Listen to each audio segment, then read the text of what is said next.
మొత్తం మీద ఇవాళ బీసీ రిజర్వేషన్లకు సంబంధించి బీసీలకు స్థానిక సంస్థల్లో 42% రిజర్వేషన్లకు సంబంధించిన అంశం సుప్రీంకోర్టులో విచారణ జరగనుంది. దీనిపైననే ఉత్కంఠ రేగుతుంది. తర్వాత రకరకాలుగా వాదనలు వినిపిస్తూ ఉన్నాయి. కొంతమంది ఆల్రెడీ సుప్రీంకోర్టుకు పోయినరు. అంటే అసలు యాక్చువల్గా వీళ్ళు ఏది 29 తారీఖు పోతే 1 తారీఖు నాడు అది లిస్ట్ అయితే తర్వాత ఇట్లా మొత్తం మీద ఇవాళ విచారణ ఉన్నది. దీనికి సంబంధించిన అంశం నిన్నటి దాకా అంటే మొన్న సాయంత్రం దాకా బయటకు రాలే. ఏది ఏమైనప్పటికీ బీసీలకు సంబంధించి స్థానిక సంస్థల్లో 42% రిజర్వేషన్ ఇస్తారా? దీనికి సంబంధించినటువంటి జీవో ఇచ్చింది కదా ప్రభుత్వం. మరి జీవో నిజంగా పాస్ అవుతుందా? జీవో నెంబర్ 9 అంటే క్వశ్చన్ మార్కు. ఇప్పుడు గ్రామాల్లో ఎవరైతే సర్పంచ్లకు ఎంపీటీసీలకు ఈ రిజర్వేషన్ వర్తిస్తుంది అని చెప్పేసి ఇప్పుడు ఇచ్చినటువంటి రిజర్వేషన్ ఏదైతే ఉందో ఆ రిజర్వేషన్ ఉంటుందా పోతుందా అనే దానిపైన ఇప్పుడు ప్రధానంగా చర్చ జరుగుతూ ఉంది.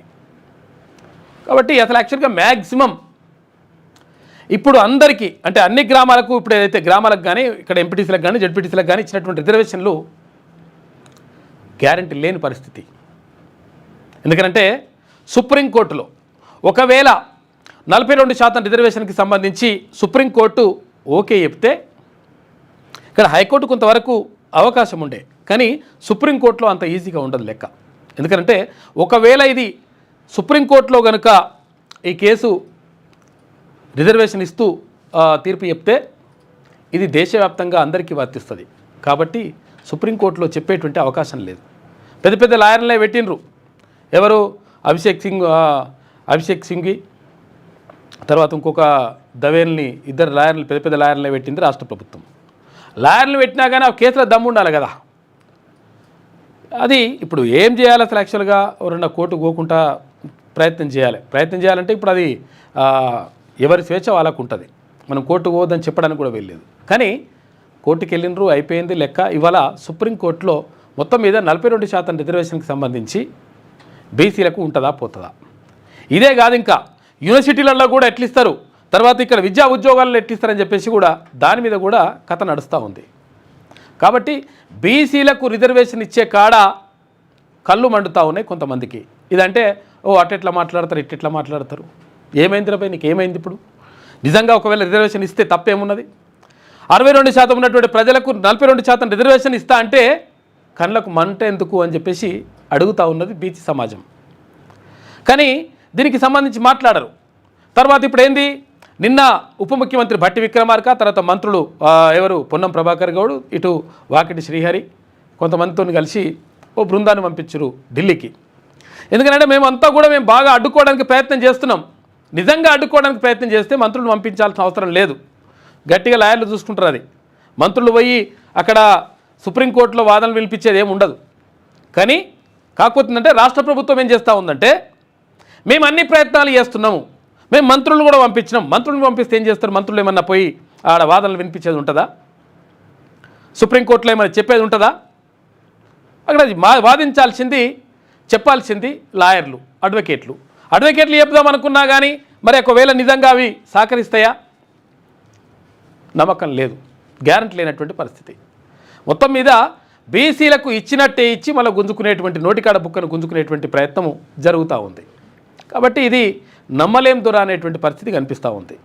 అయితే ప్రధానంగా బీసీలు ఆలోచించాల్సింది ఏంటంటే బీసీలు కానీ ఎస్సీ ఎస్టీలు కానీ, ఎందుకంటే ఇక్కడ ఈడబ్ల్యూఎస్ పేరుతోటి మొత్తం కూడా అప్పనంగా మొత్తం ఉద్యోగాలన్నీ నాశనం చేస్తూ మళ్ళీ ఇప్పుడు 2 నెలల్లో మళ్ళీ ఉద్యోగ నోటిఫికేషన్లు వస్తాయి, మళ్ళీ మంచిగా ఉండరు, మీరు రెడీగా ఉండరు అని చెప్తున్నారు. నోటిఫికేషన్లు వస్తే సంతోషం, నిరుద్యోగులకు మంచి జరగాలి, మనం అదే కోరుకుంటున్నాం. నోటిఫికేషన్ రావాలి, తర్వాత ఉద్యోగాల భర్తీ జరగాలని చెప్పేసి కూడా కోరుకుంటాం. కానీ ఎవరికి పోతున్నాయి? ఈ ఈడబ్ల్యూఎస్ పేరుతోటి 10% అప్పనంగా ఎత్తుకొని పోయి వాళ్ళకి ఇచ్చేస్తా అంటే అట్టెట్లయితుందని చెప్పేసి ప్రశ్నించాల్సినటువంటి పరిస్థితి ఏర్పడ్డది ఇప్పుడు. ఎందుకనంటే ఈ 42% రిజర్వేషన్ ఇస్తా అంటే మొత్తం కూడా కండ్ల మంట అయిపోయి మొత్తం లోపల అజీర్తయి తట్టుకోలేకపోతారు కొంతమంది. ఏది స్థానిక సంస్థలలోనే ఇంకా ఎమ్మెల్యేలు ఎమ్మెల్సీలు ఇక్కడ ఎంపీలు కాదు. ఇక్కడ ఏది జస్ట్ సర్పంచ్, ఎంపీటీసీ, జెడ్పీటీసీ అయితే అంటేనే అబ్బబ్బో వాళ్ళు ఎట్లయితారు, రిజర్వేషన్లు అయితే మొత్తం వాళ్ళకే ఎక్కువ సీట్లు వస్తాయి, ఎక్కువ మంది వాళ్ళే ఉంటారు అని చెప్పేసి కడుపు మంట అవుతుంది.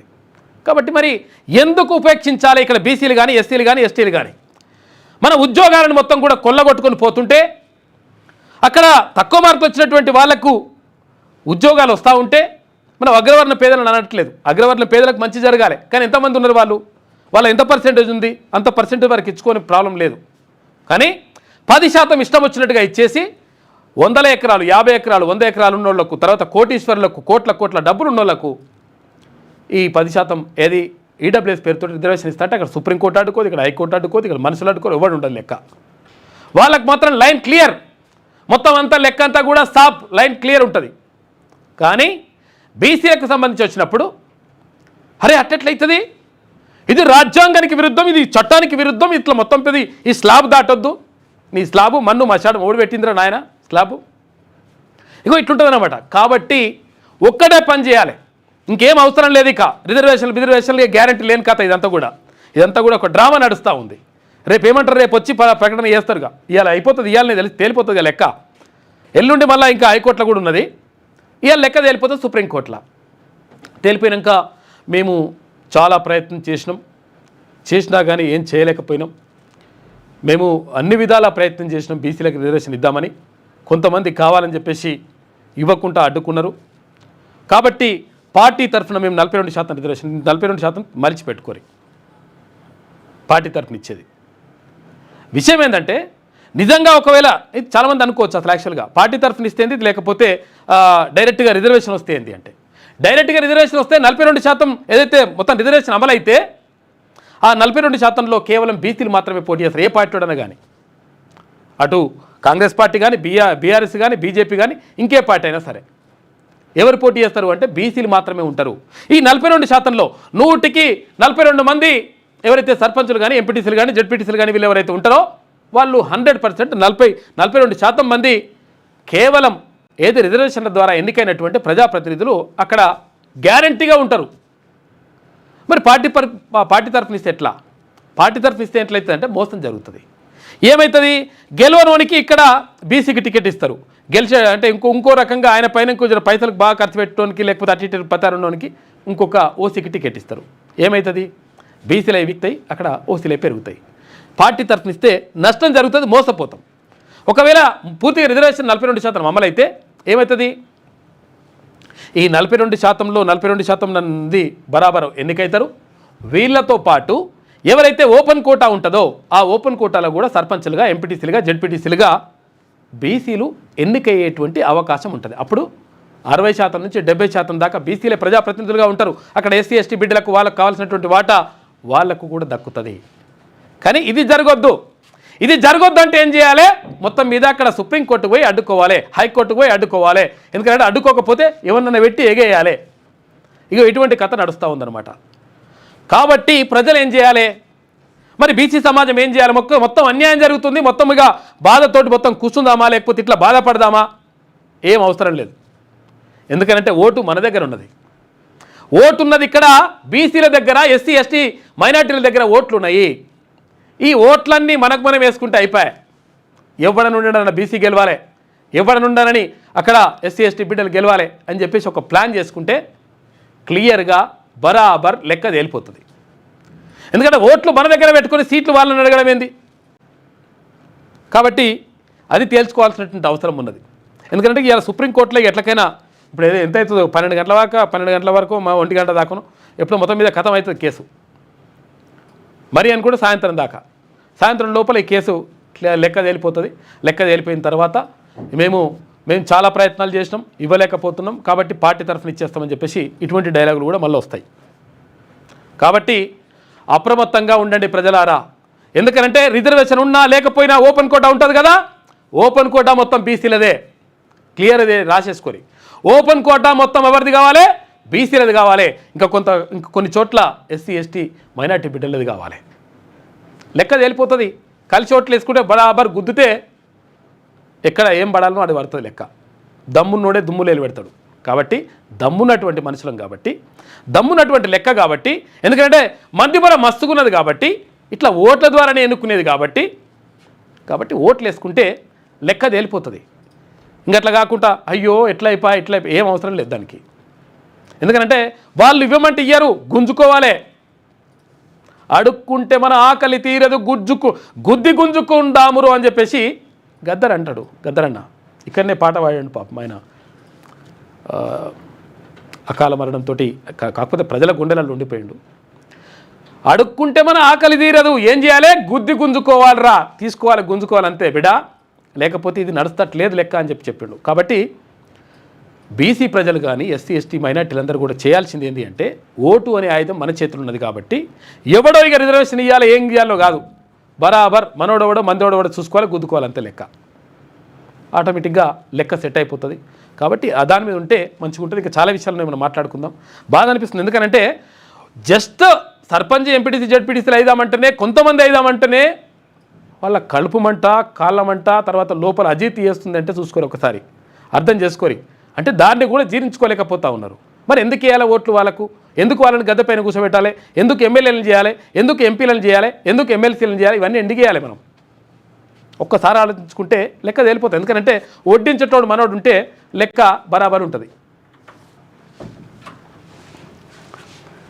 ఇక మార్నింగ్ న్యూస్లో ముందుగా ఈనాడు దినపత్రికను చూద్దాం. ఇక ఎస్ఐఆర్తో బీహార్ ఓటర్ల జాబితా ప్రక్షాళన చేసినాం అని చెప్పేసి ఎన్నికల సంఘం చెప్తుంది. ఇది దేశమంతటా చేస్తాట. దేశమంతటా ఈ ప్రక్రియ నిర్వహిస్తాం. నవంబర్ 22 లోపే బీహార్ ఎన్నికలు, సిఈసి జ్ఞానేష్ కుమార్ ఉద్ఘాటన అని చెప్పేసి ఒక వార్త కనిపిస్తూ ఉంది. ఇక్కడ సర్ వద్దు అని చెప్పేసి, ఎస్ఐఆర్ వద్దు అని చెప్పేసి ఈ ప్రక్షాళన భిక్షాళన వల్ల మొత్తం ఓట్లు తొలగిస్తూ ఉన్నారు. ప్రతిపక్షాలకు సంబంధించిన ఓట్లు తొలగిస్తున్నారు. తర్వాత భారతీయ జనతా పార్టీ అనుబంధ పార్టీలకు సంబంధించిన ఓట్లు ఉంచుతూ ఉన్నారు. దీనివల్ల నష్టం జరుగుతుందనేటువంటి ఒక ఆరోపణ అయితే ఉన్నది. కానీ దేశవ్యాప్తంగా అమలు చేస్తామని చెప్పేసి అక్కడ కేంద్ర ఎన్నికల సంఘం చెప్తుంది. ఇక ఈపీఎఫ్ సేవలు మరింత సులభంగా, కీలక సమస్యల పరిష్కారానికి కింది స్థాయి అధికారులకు బాధ్యతలు అప్పగిస్తున్నట ఈపీఎఫ్కి సంబంధించి. ఇక 30 ఏళ్లలో రెట్టింపైన నిర్మాణాల విస్తీర్ణం. హైదరాబాద్లో 267 నుంచి 519 చదరపు కిలోమీటర్లకు విస్తరణ. సగం ఉంటే డబుల్ అయిందట. 30 ఏళ్ళు కాదు, నాకు తెలిసి 10 ఏళ్ళలో అయిపోయినట్టు డబుల్. ఈ 10 ఏళ్ళల్లో 10-15 ఏళ్ళలో మొత్తం డబుల్ అయిపోయింది లెక్క. ఎందుకంటే 7 ఉండాలను 6 ఉండే మొత్తం నిర్మాణాలు ఇబ్బడి ముబ్బడిగా పెరిగిపోయినాయి, కాలనీలు పెరిగిపోయినాయి, ఇండ్లు పెరిగిపోయినాయి, పబ్లిక్ వచ్చేసింది ఎక్కువ. అయితే జరిగింది 30 ఏళ్ళ రెట్టింపు అయిందని చెప్పేసి గణాంకాలు చెప్తున్నాయంట. ఏది హైదరాబాదు విస్తరణ అనేది. చూసుకోరు. ప్రధాన వార్త ఇది కథ, ఉత్కంఠ అని రాసిరు. బీసీ రిజర్వేషన్ల జీవోపై ఉత్కంఠ. ఇవాళ సుప్రీంకోర్టులో విచారణ. బలమైన వాదనలు వినిపించాలన్న ముఖ్యమంత్రి. బలమైన వాదనలు అంటే పోయి ఏం చేయాలి, బలం ఏమన్నా అందులో విటమిన్లు మినరల్స్ ఏమైనా కలిపి చేయాలన్నా? ఆయన మనడంలో తప్పు లేదు. సరే, వాళ్ళ ప్రయత్నం వాళ్ళు చేస్తున్నారా లేకపోతే చేస్తున్నట్టు చేస్తున్నారా అని విషయం పక్కకు పెడితే ఏం జరుగుతుందనేది చూడాలి. ఇప్పుడు నిజంగా మరి ఒకవేళ అమలు కాదు, అమలు అవకాశమే లేదు అనుకున్నప్పుడు మరి కాంగ్రెస్ పార్టీ మేనిఫెస్టో ఎట్లా పెడుతుంది? దీన్ని చూసి ఓట్లేసారు కదా జనం. కామారెడ్డి డిక్లరేషన్కి సంబంధించి కామారెడ్డి సభలు ఏమైంది? సభ విజయోత్సవ సభ ఏమైంది? ఇది నిజంగా ఒకవేళ మీరు సక్సెస్ అయితే, ఇవాళ ఒకవేళ నిజంగా కేసు గెలిస్తే 42% రిజర్వేషన్ అమలైతే బరాబర్ పెట్టుకోరు, మంచిగా ఉంటుంది. సరే, మిగతా విషయాలు పక్కకు పెడితే ఇది ఒకటేనా అమలైందని చెప్పేసి ఆ తర్వాత విద్యా ఉద్యోగాల్లో అమలు చేసి పడేసి ఆ తర్వాత నోటిఫికేషన్లు ఇవ్వండి. ఎందుకంటే నిరుద్యోగులు చాలామంది ఎదురు చూస్తున్నారు పాపం. కళ్ళు కాయలు కాస్తున్నాయి. తిన్నరా తినలేదా లేకపోతే ఉన్నరా లేదా ఏం తెలియనటువంటి పరిస్థితి.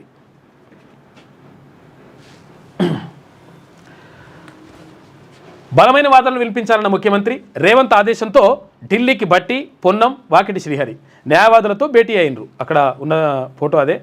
బీసీలకు 42% రిజర్వేషన్ల అమలు జీవోపై సోమవారం సుప్రీంకోర్టులో అంటే ఇవాళ 8న హైకోర్టులో అంటే ఎల్లుండి విచారణ నేపథ్యంలో రాష్ట్ర ప్రభుత్వం అప్రమత్తమైంది.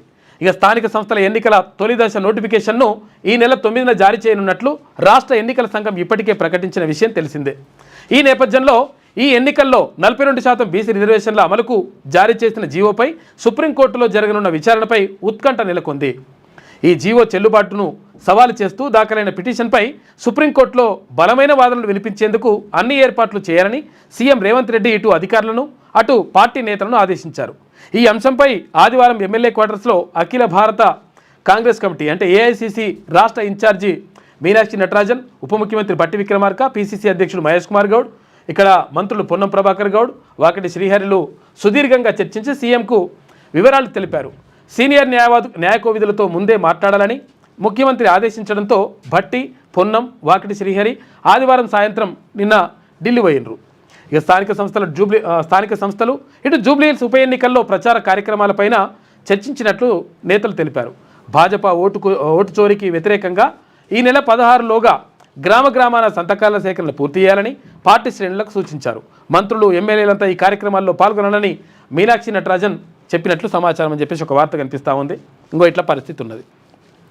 రిజర్వేషన్లు అడ్డుకునే ప్రయత్నం అని చెప్పేసి మంత్రి పొన్నం ప్రభాకర్ అంటున్నాడు. తెలియదా అన్న మరి ఫస్టే?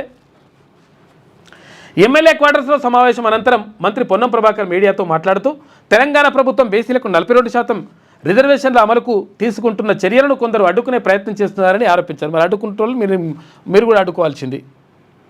రాజీనామా ఏరి చేసేసి అవసరం లేదని ఆయన మరి అమలైతేనే లెక్క, లేకపోతే మీకు ఆ బీసీ ప్రజలు మాకేమని చెప్పాలి వాళ్ళకని చెప్పేసి ఒక మాట అనుడ్రి. ఎమ్మెల్యేలు, ఎమ్మెల్సీ, ఎవరు మంత్రులందరూ రాజీనామా వేసి పడేసేది. బీసీలకే జూబ్లీహిల్స్ కాంగ్రెస్ టికెట్, ఎందుకంటే బీసీల వాదం నడుస్తూ ఉంది కాబట్టి, లేకపోతే అక్కడ ఊర్లలో దెబ్బ పడుతుంది కాబట్టి ఇప్పుడు ప్రత్యేకంగా బీసీ నినాదం ఎత్తుకోకుండా ఉండలేనటువంటి ప్రత్యేకమైనటువంటి తప్పనిసరి పరిస్థితి క్రియేట్ అయింది. ఒక ఫిలాసఫర్ చెప్తాడు ఆయన ఏమంటాడంటే, ఏ ప్రభుత్వం కూడా ప్రజలపైన ప్రేమతోటో ప్రజలపైన అభిమానంతోటో ఇట్లా పనేం చేయదు. ప్రజల నుంచి తీవ్రమైనటువంటి ఒత్తిడి వచ్చినప్పుడు ఒక ఉద్యమంలాగా తర్వాత ప్రజలంతా కూడా సంఘటితమై పోరుబాట పట్టినప్పుడు తప్పనిసరి పరిస్థితిని క్రియేట్ చేస్తే తప్పనిసరి పరిస్థితుల్లో ఆ ప్రభుత్వం ఏదైతే డిమాండ్ ఉంటుందో ఆ డిమాండ్ను అమలు చేసి తీరుతుంది అని చెప్తాడు. ఆ తప్పనిసరి పరిస్థితి క్రియేట్ అయింది. ఇప్పుడు బీసీలకు అన్యాయం చేస్తే వాళ్ళని బొందబెట్టే కార్యక్రమం ఉంటుందని చెప్పేసి క్లియర్గా అర్థమైంది. కాబట్టి ఇప్పుడు బీసీలకు టికెట్లు ఇవ్వాలని అంశం ముందుకు వచ్చింది. నన్ను మాట్లాడారా బీసీల గురించి? మాట్లాడుతున్నారు. మాట్లాడాల్సిన అవసరం ఉన్నది. తప్పనిసరి పరిస్థితి క్రియేట్ అయింది. బీసీలకే జూబ్లీహిల్స్ కాంగ్రెస్ టికెట్ 4 పేర్లతో పీసీసీ ప్రతిపాదనలు. ఇవాళలో రేపు అభ్యర్థిని ప్రకటించనున్న ఏఐసీసీ ఇక నవీన్ యాదవ్ని ఎంపిక చేసే అవకాశం ఉందని చెప్పేసి ఒక వార్త కనిపిస్తూ ఉంది. ఇక కాంగ్రెస్ ఉప ఎన్నికల్లో గెలిపే లక్ష్యం కాంగ్రెస్ శ్రేణులకు మీనాక్షి పిలుపు. అంటే ఉప ఎన్నికల్లో గెలిపే లక్ష్యం అని చెప్పేసి అంటారు. మంచిగా ఉన్నది. సరే, ఆ జూబ్లీహిల్స్ ఏమవుతుంది అనేది తర్వాత తేలిపోతుంది లెక్క. కానీ ఇక్కడ స్థానిక సంస్థలలో దెబ్బ పడేటువంటి అవకాశం ఉంటుంది. ఉల్టా అయితే మాత్రం పార్టీ పరంగిస్తాం, బీటీ పరంగిస్తాం అంటే. ఇక అమ్మాయిలు అదరహో ప్రపంచ కప్ మ్యాచ్లో పాకిస్తాన్పై ఘన విజయం సాధించారు. మొన్న 3 మ్యాచ్లు ఉంటే 3 మ్యాచ్లు ఖతం చేసి పడేసింది. T20లో పాకిస్తాన్ని చిత్తు చేసి పడేసింది భారత్.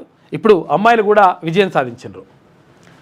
ఇటీవలే ఆసియా కప్లో పాకిస్తాన్పై భారత పురుషుల జట్టు హ్యాట్రిక్ విజయంతో అదరగొడితే ఇప్పుడు మహిళల జట్టు చిరకాల ప్రత్యర్థిని అలవోకగా మట్టి కనిపించింది.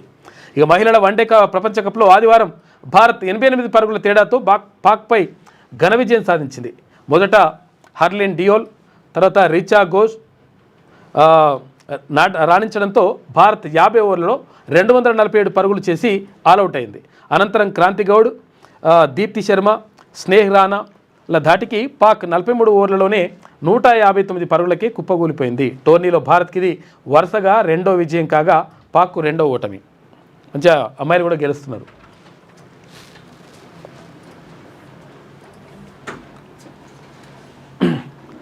ఇక అఖిలాండ కోటి బ్రహ్మాండ నాయకుడి బ్రహ్మోత్సవాల్లో తిరుమాడ వీధుల్లో మహారథాన్ని ముందుకు నడిపించింది 3 యువతులని మీకు తెలుసా అని చెప్పేసి అంటున్నారు.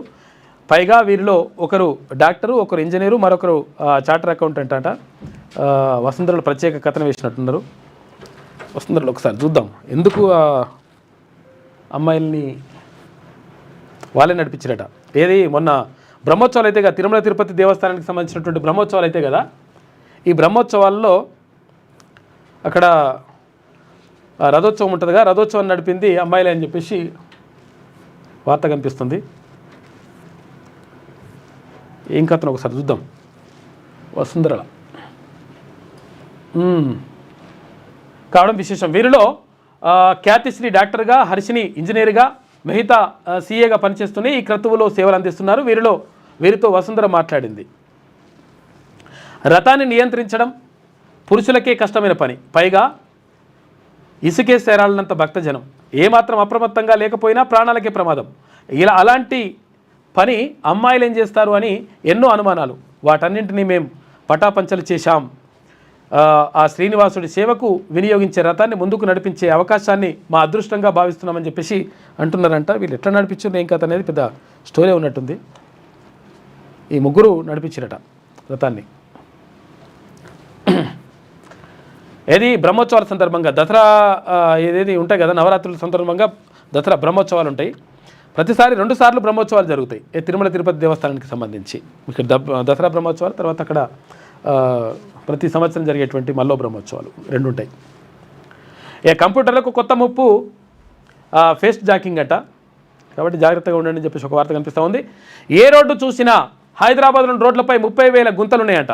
రాష్ట్ర వ్యాప్తంగా 1,009 కిలోమీటర్ల దెబ్బతిన్న R&B రోడ్లు, మరమ్మతులకు అధికారులు మీనమేశాలు. భారీ వర్షాలు, నిర్మాణంలో లోపాలే కారణం అని చెప్పేసి అంటున్నారు. మా ఊరు రోడ్డు కూడా దారుణంగా ఉంది పరిస్థితి. మా ఎమ్మెల్యే ఇక్కడ ఆలేరు ఎమ్మెల్యే విప్పుగా ఉన్నటువంటి బీర్లా ఐలయ్య గారికి మేము చెప్పినాం ఆల్రెడీ, చేస్తామన్నారు. మరి అట్లనే ఉన్నది లెక్క. ఆ రోడ్డు దారుణంగా ఉంది పరిస్థితి. ఇట్లనే ఈ గుంతలు ఎట్లున్నాయో అట్లనే ఉన్నది రోడ్డు. భువనగిరి జిల్లా బొమ్మలరామరం మండలం మల్యాల. ఆయన చెప్తే అట్లేం లేదు చేద్దామని చెప్పేసి ఆయన అన్నాడు మరి ఎమ్మెల్యే గారు. మరి దాని గురించి పట్టించుకుంటున్న పరిస్థితి కనిపిస్తలేదు. ఎందుకంటే పైసలు అయితే రిలీజ్ చేసిండ్రు. మరి రాష్ట్ర ప్రభుత్వం 1,100 కోట్లు ఏమో వేసింది. దాంట్లో మరి కొన్ని వస్తాయిగా లెక్క చేయమని చెప్పేసి రిక్వెస్ట్ చేసినాం. మరి ఆయన చేస్తారా చేయరిగా అది తెలియదు. అట్లా కొంత చాలా ఊర్లకు రోడ్లకు ప్రాబ్లం ఉందంట. అడుగడుగునా గుంతలు, ప్రమాదకరంగా ప్రయాణాలు. ఇది రాష్ట్రంలో పలు రహదారుల పరిస్థితి. మారుమూల జిల్లాల్లోనే కాదు, రాజధాని నగరంలోనూ రోడ్లు వాహనదారులను పట్టపగలే చుక్కలు చూపిస్తున్నాయి. ఇటీవల వరుసగా కురిసినటువంటి భారీ వర్షాలు రహదారులు దెబ్బతినడానికి ఒక కారణమైతే, నాసిరకం నిర్మాణాలు ఇష్టానుసారంగా తవ్వేయడం ఇతర కారణాలని స్పష్టమవుతుంది. అయినప్పటికీ కనీస మరమ్మతులు చేపట్టకపోవడంతో రాకపోకలకు నిత్యం ఇక్కట్లు తప్పడం లేదు. ఆధునిక సాంకేతికతతో నిర్మించిన 1 కిలోమీటర్ దూరమైన సవ్యంగా ఉన్న రోడ్డు హైదరాబాద్ నగరంలో ఒక్కటి కనిపించడం లేదు. సాధారణ తారు రోడ్లు నుంచి జపాన్ సాంకేతికతతో ప్లాస్టిక్తో నిర్మించిన రహదారుల వరకు ఇదే పరిస్థితి ఉంది. సీసీ రోడ్లు ధ్వంసమయ్యాయి. శనివారం నగరంలోని షేక్పేట్ పైవెంతన అంటే ఇప్పుడు ఇది ఫ్లైఓవర్ అనమాట, సమీపంలో ఆర్టీసీ బస్సు ముందు చక్రాలు గుంతలో చిక్కుకుపోవడంతో రోడ్ల పరిస్థితికి అద్దం పడుతుంది. గడిచిన 3 నెలల్లో గ్రేటర్ హైదరాబాద్ పరిధిలో 15,000 గుంతలు ఏర్పడినట్టు ఇంజనీర్లు చెప్తురట. అధికారుల లెక్కల్లో చూపనివి వాటికి రెట్టింపు సంఖ్యలో ఉంటాయని, మొత్తం 30,000 గుంతలు ఉంటాయని చెప్పేసి ఆ గుంతలు కూడా లెక్క పెట్టినట్టు అట్లుందట పరిస్థితి. వనపర్తి జిల్లాలో కొత్తకోట నుంచి ఆత్మకూరు వెళ్లే మార్గంలో మదనాపురం సమీపంలో ఊకచెట్టు వాగుపై హై లెవెల్ వంతెన నిర్మించిన అప్రోచ్ రోడ్డు ఏర్పాటు చేయలేదు. గత 20 రోజులుగా సరళా సాగర్, తర్వాత శంకర సముద్రం వరద నీరు పొంగి నిర్మాణంలో ఉన్నటువంటి వంతెన పక్కన ఉన్న సిమెంట్ రోడ్డు కొట్టుకుపోయి ప్రమాదకరంగా మారింది. వాహనాల రాకపోకల సమయంలో ప్రమాదాల నివారణకు పోలీసులు, స్థానికులు కలిసి గుంతలు పడిన చోట తాత్కాలికంగా కర్రలు ఏర్పాటు చేసిరని చెప్పేసి ఇక్కడ వార్త కనిపిస్తూ ఉంది. ఇట్లా పరిస్థితి దారుణంగా ఉన్నది. ఇక్కడ మజీద్పూర్, ఇక్కడేది ఇబ్రహీంపట్నం నియోజకవర్గం మజీద్పూర్లో కూడా ఇది అబ్దుల్లాపూర్ మండల్ ఆ మజీద్పూర్లో కూడా వంతెన లేక వాళ్ళు ఒకవేళ వర్షం బాగా వచ్చి వరదలు వచ్చినాయి అనుకో, వరదలు వస్తే ఇక మొత్తము చుట్టుపక్కల నుంచి ఒక 10-12 కిలోమీటర్ల దూరం నుంచి మళ్ళీ తిరిగి రావాలి. అటువంటి పరిస్థితి ఉంది. దీనిపైన ప్రజాప్రతినిధులు, అక్కడ ఏమున్నటువంటి ఎమ్మెల్యేలు కానీ దీనిపైన దృష్టి పెట్టాల్సిన అవసరం ఉన్నది. అక్కడ మల్రెడ్డి రంగారెడ్డి అని ఉన్నాడు, ఆయన అక్కడ చూసుకోవాలి. ఎక్కడెక్కడైతే ఎమ్మెల్యేలు ఉన్నారో ఆ ఎమ్మెల్యేలు అక్కడ ఉన్నటువంటి మీ ప్రాంతంలో ఉన్నటువంటి మీ పరిధిలో ఉన్నటువంటి పరిస్థితులను చూసి, అంటే ప్రజలకు అన్యాయం జరుగుతూ ఉంటే, ప్రజలకు బాగా ఇబ్బందులు పడుతూ ఉంటే మనం చూసుకుంటూ కూర్చుంటుంది కదా మనం ఉన్నది. ప్రజాప్రతినిధులకు ఎన్నికైంది ఎందుకు? వీటిని క్లియర్ చేయాలి కదా. పైసలు ఏమైనా మనం జైలుకి వెళ్ళి పెట్టుకుంటున్నారా ఏమన్నా? అరే ప్రభుత్వానికి పన్నులు కడితేనే కదా పైసలు వచ్చేది. ఆ పైసల నుంచి మరి తీసుకొని ఈ రోడ్లు మరమ్మతులు చేయాల్సిన అవసరం ఉంటుందా? బ్రిడ్జి నిర్మాణాలు కానీ ఇటువంటివన్నీ అవస్థాపన సౌకర్యాలు కరెక్ట్గా ఉంటే హైదరాబాద్కు వలసలు ఎక్కువ రావు. ఎందుకంటే అన్ని సౌకర్యాలు ఊర్లో దొరికిన తర్వాత హైదరాబాద్కి ఎందుకు వస్తారు? అన్నీ ఉంటాయని ఇటుకు వస్తారు. కాబట్టి ఇవన్నీ కల్పించాల్సినటువంటి బాధ్యత అక్కడ ఉన్నటువంటి ఎమ్మెల్యేలు కానీ మంత్రుల పని అందరిపైన ఉంటుంది, ప్రభుత్వం పైన. హైదరాబాద్ నగరంలోని సైదాబాద్లో గుంతలమయంగా మారిన రోడ్డు పరిస్థితి ఇట్లున్నది.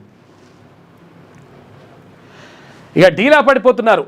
పెను సవాలుగా విటమిన్ డి లోపం అని చెప్పేసి వార్త కనిపిస్తూ ఉంది. డీలా పడిపోవడానికి డి విటమిన్ లోపం కారణం. డి విటమిన్ ఎక్కడికి వెళ్ళి వస్తుంది? ఏమైనా కొనుక్కొచ్చుకోవాలన్నా, లేకపోతే ఏమైనా ట్యాబ్లెట్లు వేసుకోవాలన్నా, లేకపోతే ఇంకేమన్నా తినన్నా చేయాలంటే ఏం అవసరం లేదు. పొద్దుగాలు లేచి సూర్యుడు ఉదయిస్తున్నప్పుడు ఆ ఎండకు 40 నిమిషాలు నిలబడితే చాలు కావాల్సినంత డి విటమిన్ వస్తుంది. ఎందుకు? ఎర్రపండు ఉంటుంది కదా, స్టార్టింగ్లో వచ్చేటువంటి ఎర్రటి ఎండకు సూర్యుని కాంతికి నిలబడితే ఆటోమేటిక్గా డి విటమిన్ వస్తుంది. ఆ డి విటమిన్కి దూరం అయిపోతుంది. ఇప్పుడు నిజంగా చెప్పాలంటే మేము కూడా ఇప్పుడు పొద్దున వచ్చేసి 5 గంటలకు 4 గంటలకు 5 గంటలకి స్టార్ట్ అయిపోతుంది మన కథ. స్టార్ట్ అయిపోతే ఇప్పుడు మళ్ళీ 10 గంటల దాకా బయటకు వెళ్ళినటువంటి పరిస్థితి ఉంటుంది. దీంతో ఏమైతే డి విటమిన్ మనకు సరిగా లభించదు. ఒకవేళ ఎండ పొద్దున కుదరకపోతే సాయంత్రం అన్న ఎండకు కొంతవరకు కూర్చుంటే సూర్యరశ్మి వస్తే ఆ డి విటమిన్ కావాల్సినంత లభిస్తుంది. దీనికి టాబ్లెట్లు అవసరం లేదు, లేకపోతే ఏమైనా తినాల్సిన అవసరం లేదు, తాగాల్సిన అవసరం లేదు, ఏ అవసరం లేదు. అది లేక చాలామందికి ఇబ్బంది అవుతుందంట. ఆ వార్త కనిపిస్తుంది. దేశంలో ప్రతి 5గురిలో ఒకరు ఈ సమస్య బారిన పడుతురట. మహానగరాల్లో 94% నవజాత శిశువుల్లో లోపం గుర్తించిండ్రు. ఎందుకంటే పిల్లలకు ఎండపొడకు పెడతలేరట పిల్లల్ని. వృద్ధులు, గర్భిణులు, యువతలోనూ 90% పైగానే లోటున్నది. ఇక ఇక్రియేట్ అన్విక అధ్యయనంలో వెల్లడి, సూర్యోదయాన్ని ఎండపొడకు 40 నిమిషాలు ఉంటే సమస్యను అధిగమించవచ్చు అని చెప్పేసి నిపుణులు చెప్తా ఉన్నారు. దీనికి డి విటమిన్కి వేసుకోవాల్సినటువంటి ట్యాబ్లెట్లు కాదు, తినాల్సింది కాదు, జస్ట్ ఎండపొడకు పోయి నిలబడాలి. సూర్యరశ్మి మన పైన తాకితే అది ఉదయించినటువంటి సూర్యుని నుంచి, లేకపోతే అస్తమించేటువంటి సూర్యుని నుంచి వచ్చేటువంటి కాంతికి ఉంటే మంచి జరుగుతుంది. అదే అప్పుడప్పుడు చలికాలం వచ్చిందంటే ఇట్లా చలిమంటలు వేసుకోవడంతో పాటు ఎండపొడకు ఇట్లా నిలబడుతుండే, కొంతవరకు ఇట్లా మంచిగా ఉంటుందని, దానివల్ల మంచి జరుగుతుండే. రాజధాని ఢిల్లీ సహా దేశంలోని మెట్రో నగరాల్లో విటమిన్ డి లోపం నిశ్శబ్దంగా మహమ్మారిలా మారుతోంది. ప్రజారోగ్యానికి పెను సవాలుగా తయారవుతోంది. ఈ మేరకు విటమిన్ డి లోపం, దాని ప్రభావం తదితర అంశాలపై Indian council for research and international economic relations Anvika foundation నిర్వహించిన సంయుక్త అధ్యయనం వెల్లడించింది. ప్రధానంగా ఢిల్లీ కేంద్రంగా నిర్వహించిన ఈ అధ్యయన నివేదికను ఇటీవలే కేంద్ర ఆరోగ్య కుటుంబ సంక్షేమ శాఖకు అందజేశారు. దేశవ్యాప్తంగా ప్రతి 5గురిలో ఒకరు ఈ లోపంతో బాధపడుతున్నారని చెప్పేసి ఇక్రియేట్ తర్వాత అన్విక 2025 రిపోర్టు చెప్తుందంట. కాబట్టి ఎండపొడకు ఉండడానికి ప్రయత్నం చేయండి. ఉదయించేటువంటి సూర్యరశ్మి, తర్వాత అస్తమించినప్పుడు ఆ 2 సూర్యరశ్ములు కొంచెం ఎర్రగా వస్తుంది కదా, అది దాన్ని తాకితే మంచిగా ఉంటుందంట. 40 నిమిషాలు అట్లా ఉండాలి. టైం ఉన్నప్పుడన్నా ఉండండి. ఇక విరుచుకుపడిన కొండ చర్యలు. డార్జిలింగ్లో 20 మంది, తర్వాత నేపాల్లో 52 మంది చనిపోయినట్టు. డార్జిలింగ్ పాపం అక్కడ పశ్చిమ బెంగాల్ అక్కడ చనిపోయినట్టు పాపం. నేపాల్లో 52 మంది దుర్మరణం. భూటాన్లోనూ వర్ష బీభత్సం. రాష్ట్రపతి ద్రౌపది ముర్ము, ప్రధాని మోడీ దిగ్భ్రాంతి వ్యక్తం చేసిండ్రు. ఎందుకంటే యాక్చువల్గా క్లౌడ్ బరస్ట్ అనేటువంటిది పాపం అప్పుడు కేసీఆర్ మాట్లాడాడు. ఏది వానలు ఎందుకు కొడుతున్నట్టే క్లౌడ్ బరస్ట్ అన్నాడు. సరే, అప్పుడు క్లౌడ్ బరస్ట్ అంటే చాలామందికి నిజంగా అంతకుముందు తెలియదు. క్లౌడ్ బరస్ట్ అని చెప్పిండు.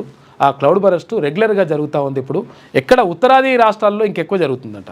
మన దగ్గర కూడా జరుగుతున్నట్టు. ఎందుకంటే ఒక్కటేసారి కుండపోత వర్షం వచ్చేస్తుంది, మొత్తం దన్మని వర్షం వచ్చేసి మొత్తం నిండిపోతుంది, ఎక్కడికక్కడ జలమయం అయిపోతాయి. అటువంటి పరిస్థితి కనిపిస్తూ ఉంది. దాంతో మొత్తం దారుణంగా ఉంది పరిస్థితి. పశ్చిమ బెంగాల్లోని డార్జిలింగ్, ఉత్తర సిక్కిం, నేపాల్, భూటాన్లో వర్షాలు బీభత్సం సృష్టిస్తున్నాయి. పర్వత ప్రాంతాల్లో భారీ వర్షాలతో కొండ చర్యలు విరిగిపడుతున్నాయి. అయితే దీంతో పలు ప్రాంతాల్లో అనేక మంది మృత్యువాతకు గురవుతున్నారు. ఈ ఘటనలో డార్జిలింగ్లో 20 మంది, నేపాల్లో 52 మంది చనిపోయినట్టు పాపం. ఇక పర్యాటకానికి దీపావళి 1762 అదనపు విమాన సర్వీసులు నడిపిస్తున్నట. ఎందుకంటే ఈ దీపావళి పండుగకు సెలవులు వస్తాయి కదా, ఈ దీపావళికి ఊరికి పోయి జరుపుకుంటేనే మంచిగా ఉంటుందని చెప్పేసి అనుకుంటారట. ఎందుకనంటే ఇప్పుడు ఢిల్లీలో ఉన్నది, ఢిల్లీలో పటాకులు కాల్చొద్దు, తర్వాత ఇవి పేల్చొద్దు అని చెప్పేసి ఒక నిబంధన పెట్టిరు అక్కడ. ఎందుకంటే కాలుష్యం పెరిగిపోతుంది కాబట్టి. దీంతో ఢిల్లీలో ఉన్నోళ్ళు కానీ, లేకపోతే పరిసర ప్రాంతాల్లో ఉన్నోళ్ళు కానీ వాళ్ళందరూ మా ఇంటికి పోయి ఊర్లోకి పోయి దీపావళి పండుగ మంచిగా జరుపుకోవాలని చెప్పేసి చూస్తున్నారంట. దాంతో విమానాలు భారీగా పెరిగిపోయినాయి, ఛార్జీలు పెరిగిపోతున్నాయి, తర్వాత ఇక్కడ సర్వీసులు కూడా పెంచేసిరట. 1762 అదనపు విమాన సర్వీసులు హైదరాబాద్, ఢిల్లీ, ముంబై, బెంగళూరు, చెన్నై టికెట్లకు అధిక గిరాకీ ఉన్నదంట. ఇక స్టార్ హోటళ్లలో రెట్టింపు బుకింపులు కూడా జరుగుతున్నాయి. వెలుగుల పండుగ దీపావళిని సొంతూరులోనో సన్నిహిత బంధుమిత్రులతోనో కలిసి సంబరంగా చేసుకునేందుకు ఎక్కువ మంది సన్నద్ధమవుతున్నారు.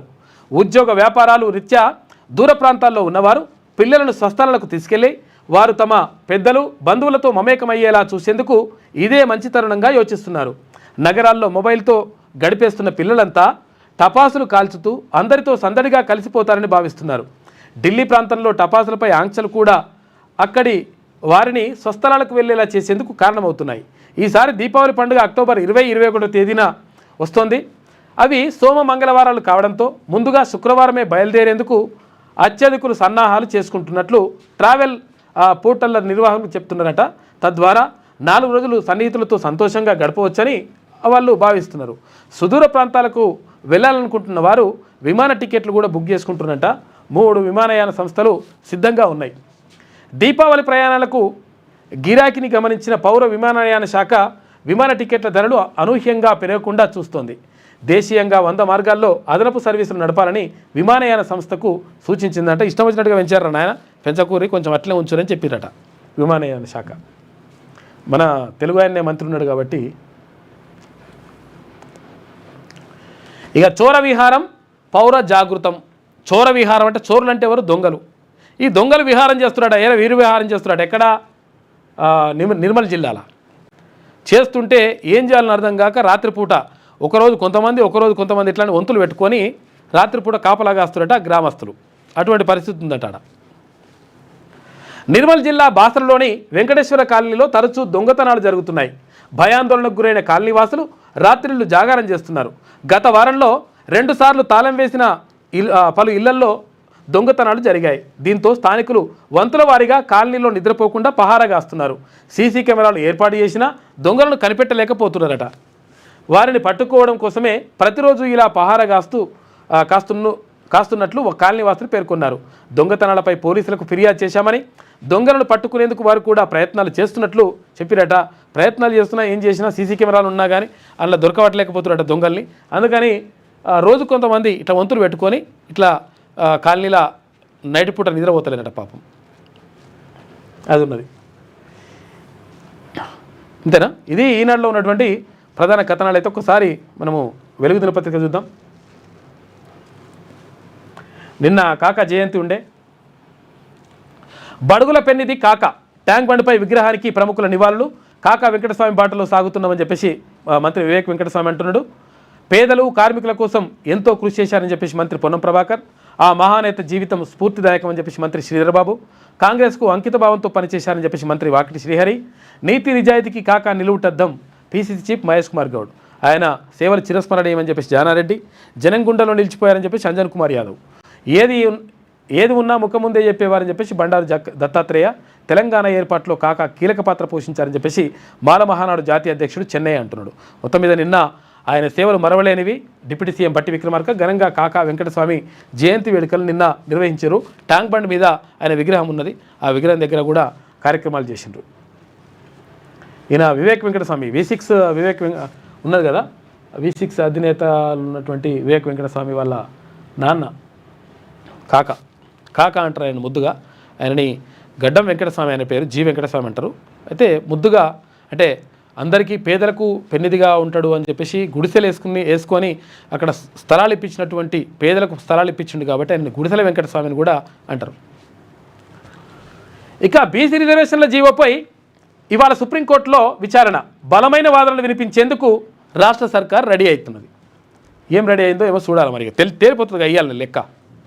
సీఎం ఆదేశాలతో ఢిల్లీకి డిప్యూటీ సీఎం బట్టి మంత్రులు బీసీ మంత్రులు సీనియర్ అడ్వకేట్లతో కీలక భేటీ అయినరట. ఫోన్లో చర్చించిన రేవంత్ రెడ్డి. అంతకుముందు తాజా పరిస్థితులను సీఎంకి వివరించిన బట్టి విక్రమార్క, ఇటు పొన్నం ప్రభాకర్.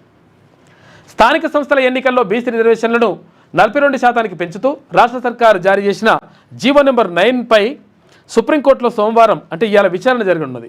కోర్టులో తమ వాదనలు బలంగా వినిపించడానికి రాష్ట్ర ప్రభుత్వం సిద్ధమైంది. ఈ పిటిషన్ను జస్టిస్ విక్రమ్నాథ్, జస్టిస్ సందీప్ మెహతాతో కూడినటువంటి ధర్మాసనం విచారించనున్నది. తెలంగాణ ప్రభుత్వం తరఫున సీనియర్ అడ్వకేట్లు అభిషేక్ మను సింఘ్వి, తర్వాత సిద్ధార్థ్ దవే. ఇవి పెద్ద లాయర్లే కానీ మరి పెద్ద లాయర్లు కానీ కేసుల పట్టుండాలి కదా. వాదనలు వినిపించనున్నారు. రాష్ట్రంలో త్వరలో జరగనున్న స్థానిక సంస్థల ఎన్నికల భవితవ్యం, బీసీలకు 42% రిజర్వేషన్ల అమలును ఈ విచారణ తేల్చే అవకాశం ఉంది. రాష్ట్ర ఎన్నికల సంఘం ఇప్పటికే పెరిగిన రిజర్వేషన్లతో స్థానిక సంస్థల ఎన్నికల షెడ్యూల్ను ప్రకటించింది. ఈ నేపథ్యంలో ఎలాగైనా స్థానిక సంస్థల ఎన్నికల్లో 42% బీసీ రిజర్వేషన్లు అమలు చేయాలన్నటువంటి లక్ష్యంతో తమ వాదనలు వినిపించి కేసు గెలిపించేందుకు రాష్ట్ర సర్కార్ ప్రయత్నిస్తున్నది. ఏం చేస్తావో చూడాలి. మరి క్యాన్సర్లను 10 ఏళ్ల ముందే గుర్తించే బ్లడ్ టెస్టు వచ్చిందంట. అక్కడ అధ్యయనంలో తేలిందట.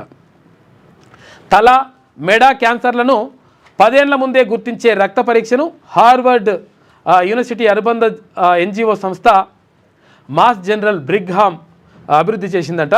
ఈ టెస్టుతో క్యాన్సర్లను ఖచ్చితంగా గుర్తించవచ్చని చెప్పేసి నిపుణులు చెప్తున్నారు. నిజంగా 10 ఏళ్ల ముందే గుర్తిస్తే ఏముంటుంది, క్యాన్సర్ రాకుండా క్యాన్సర్ని నివారించేటువంటి అవకాశం కూడా ఉంటుంది. అంటే స్టార్టింగ్ స్టేజ్లో ఉంటే క్యాన్సర్ను కూడా అడ్డుకోవచ్చు, కానీ అది ముదిరిపోతే కష్టమైపోతున్నది. దానివల్ల పాపం ఇబ్బంది పడుతుంది చాలామంది. ఇక నిమ్స్లో హోమోగ్రాఫ్ వాల్వ్ బ్యాంకు ఏర్పాటు చేస్తున్నట. ఏంటిది, ఎందుకంటే ఈ ఉంటాయి కదా అవయవాలని మొత్తం దాచిపెట్టి ఇట్లా భద్రపరిచేటువంటి ఒక బ్యాంకు కూడా చేస్తున్నట, రెడీ చేసినట. నిమ్స్ హాస్పిటల్లో తెలుగు రాష్ట్రాల్లోనే మొదటిసారిగా హోమోగ్రాఫ్ వాల్వ్ బ్యాంకును ఏర్పాటు చేయనున్నది.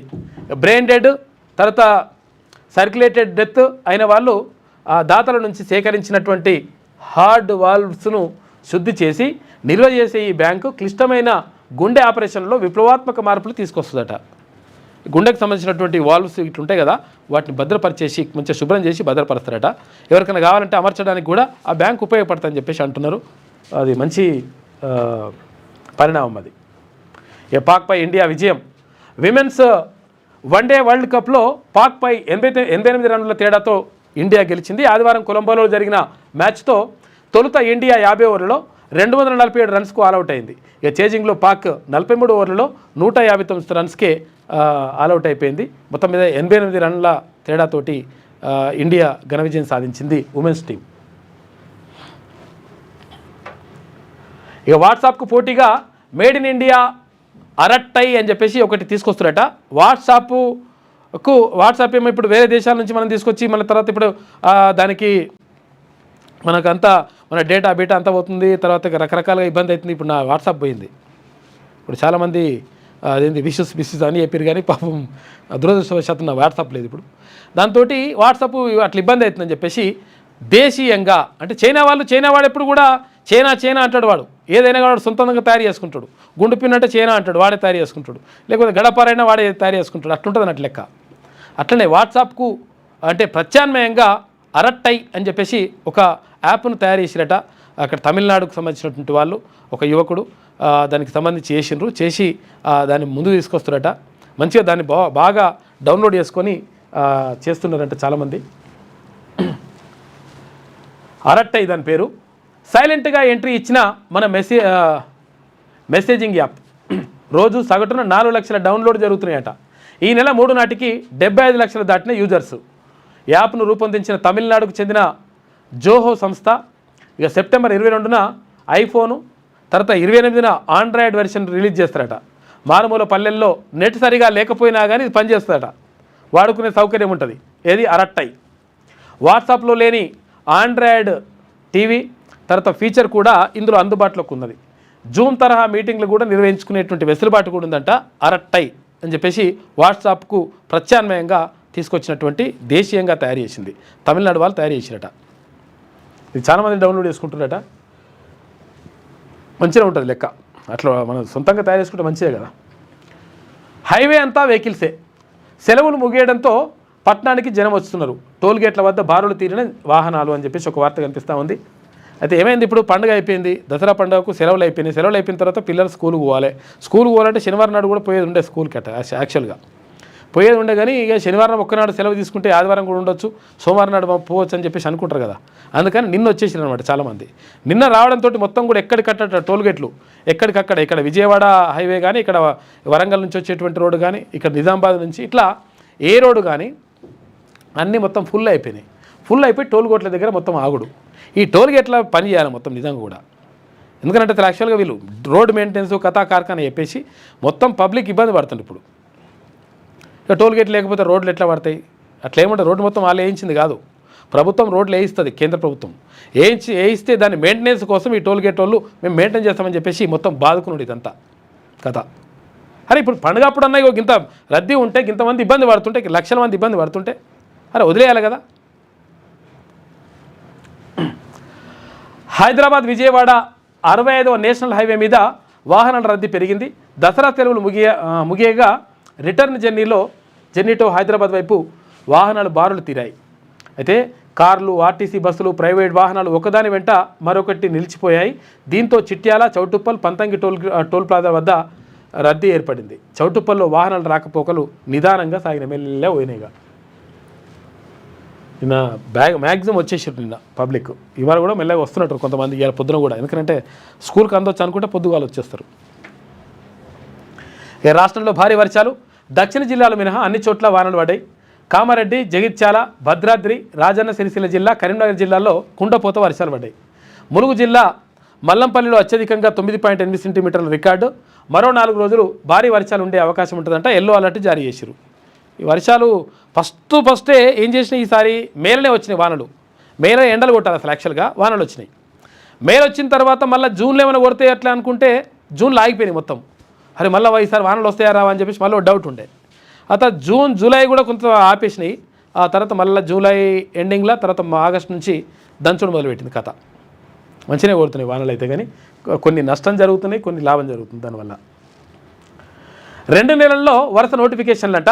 కసరత్తు చేస్తున్న టీజీపీఎస్సీ ఇతర బోర్డులు. కసరత్తు ఏమైనా వేయరు, కానీ కసరత్తులు, ఎక్సర్సైజులు ఇవన్నీ కూడా వేయండి, మంచిగా ఉంటుంది. కానీ ఫస్ట్ ఈ ఈడబ్ల్యూఎస్ సంగతి ఎంతో తెలుసురి. తర్వాత ఈ బీసీలకు 42% రిజర్వేషన్ ఇస్తున్నది కదా ప్రభుత్వం. కాంగ్రెస్ పార్టీ మేనిఫెస్టోలో హామీ ఇచ్చింది కదా. ఏది విద్యా ఉద్యోగాల్లో, ఇక్కడ స్థానిక సంస్థల్లో దీనికి సంబంధించి తేల్చురు దాన్ని. అది తేల్చి నోటిఫికేషన్ ఇయ్యి, సంతోషం. ఉట్టిని వేసుకుంటూ పోతాం, ఈ వచ్చిన కాడికి మింగిపోతాం అంటే మంచిగా ఉండదు లెక్క. ఈడబ్ల్యూఎస్ కథ తేల్చే అవకాశం ఉంటుంది కదా రాష్ట్ర ప్రభుత్వం చేతులు లేదా. ఒక్క సంతకం పెట్టి గుంజాడ పడేస్తే అయిపోయాయి. అరే కనీసం దాన్ని సవరించడానికి మీనమేషాలుగా అయ్యో మా వాళ్ళకి అన్యాయం జరిగిపోతుందని అంత అవసరం లేదు. లేకపోతే మొత్తం దెబ్బ పడుతుంది. మీరు ఆలోచించుకొని మంచిగా చెప్పేది. 2 నెలల్లో వరుస నోటిఫికేషన్లు. కసరత్తు చేస్తున్న టీజీపీఎస్సీ ఇతర బోర్డులు. 25,000 వరకు పోస్టుల భర్తీ చేసే ఛాన్స్ ఉందంట. కొత్త రిజర్వేషన్లకు అనుగుణంగానే రోస్టర్ పాయింట్ల డేటా తీసుకున్న కమిషన్. ఈ తర్వాత ఇప్పుడు ఇంకోటి ఏంటంటే ఏం జరుగుతుందంటే ఇప్పుడు మళ్ళీ ఇంకో కథ నడుస్తుంది. మేము తొందరగా మొత్తం అన్ని రిజల్ట్లను ఇచ్చేస్తామని చెప్పేసి రిజల్ట్ ఇచ్చేస్తారు, మంచిగా ఉన్న సంతోషం. కానీ ఇక్కడ ఏమవుతుంది, గ్రూప్ 2 రిజల్ట్ ఇచ్చిన తర్వాత వాళ్ళకు నియామక పత్రాలు ఇవ్వలే. ఇంకా నియామక పత్రాలు ఇవ్వక ముందుకే మళ్ళీ గ్రూప్ 2 రిజల్ట్ ఇచ్చేసారు. దీంతో ఏమవుతుంది, ఈ గ్రూప్ 2 వచ్చినాయన కూడా నియామక పత్రాలు తీసుకోలేదు కాబట్టి మరి అదేమైనా కావాలని చెప్పేసి దీనికి కూడా ఆప్షన్ పెట్టుకుంటాడు. గ్రూప్ 3 కూడా 2 జాబులు కొట్టిండు అనుకో పెట్టుకుంటాడు. దీంతో ఏమవుతుంది, అక్కడ గ్రూప్ 3 తర్వాత ఇక్కడ గ్రూప్ 2 అక్కడ బ్యాక్లాగ్లు పడేటుంటే అవకాశం ఉంటుంది. కాబట్టి ఫస్ట్ ఆ గ్రూప్ 2 మొత్తం క్లియర్ చేయండి, ఆ నియామక పత్రాలు ఇవ్వండి. ఇచ్చిన తర్వాత గ్రూప్ 3 రిలీజ్ చేయండి. ఒకదాని తర్వాత ఒకటి చేసుకుంటూ పోతే బరాబర్ లెక్క ఉంటుంది. గ్రూప్ 1 గురించి ఆగితే కదా, గ్రూప్ 1 వచ్చేసింది కదా. ఇప్పుడు అది సరే మంచి జరుగుతుందా చెడు జరుగుతుందా, అన్యాయం జరిగిందా మంచి జరిగిందో పక్కకు పెడితే జరిగింది కదా. మరి గ్రూప్ 2 కూడా నియామక పత్రాలు ఇచ్చిన తర్వాత గ్రూప్ 3 ఇస్తే మంచిగా ఉంటుంది. మీరు ఇది కాకుండా ఇది ఇచ్చేస్తే మళ్ళీ బ్యాక్లాగ్లు పడతాయి. చాలామంది పాపం ఇబ్బంది పడతా ఉన్నారు. అరే ఒకవేళ ఎట్లా మరి ఇప్పుడు ఇట్లా ఇస్తే, ఇప్పుడు ఈ గ్రూప్ 2 కావాలని గ్రూప్ 2 పెట్టుకుంటాడు, తర్వాత గ్రూప్ 3 కావాలని గ్రూప్ 3 పెట్టుకుంటాడు. రెండింటికి ఆప్షన్ పెట్టుకుంటాడు. ఏమవుతుంది, రెండింటికి ఆప్షన్ పెట్టి ఒక దాంట్లో జాయిన్ అయితే ఇంకో దాంట్లో ఖాళీలు ఏర్పడతాయి. అవి అట్లనే ఉండిపోతాయి. ఎన్నికోళ్ళు ఖాళీగా జాబులు జాయిన్ కాకుండా అయ్యే అవకాశం లేకుండా పోతుంది. కాబట్టి దానిపైన చాలామంది గ్రూప్ 2, గ్రూప్ 1, గ్రూప్ 3 అభ్యర్థులు అడుగుతూ ఉన్నారు. కాబట్టి దానిపైన దృష్టి పెడితే మంచిగా ఉంటుంది. టీజీపీఎస్సీ కానీ తర్వాత ప్రభుత్వం కూడా ఈ విషయం ఆలోచించండి. స్థానిక ఎన్నికల్లో సమన్వయం కోసం జిల్లాల వారీగా ఇన్ఛార్జీలు, పార్టీ ఎంపీలు, ఎమ్మెల్యేల సూచనలతో అభ్యర్థుల ఎంపిక.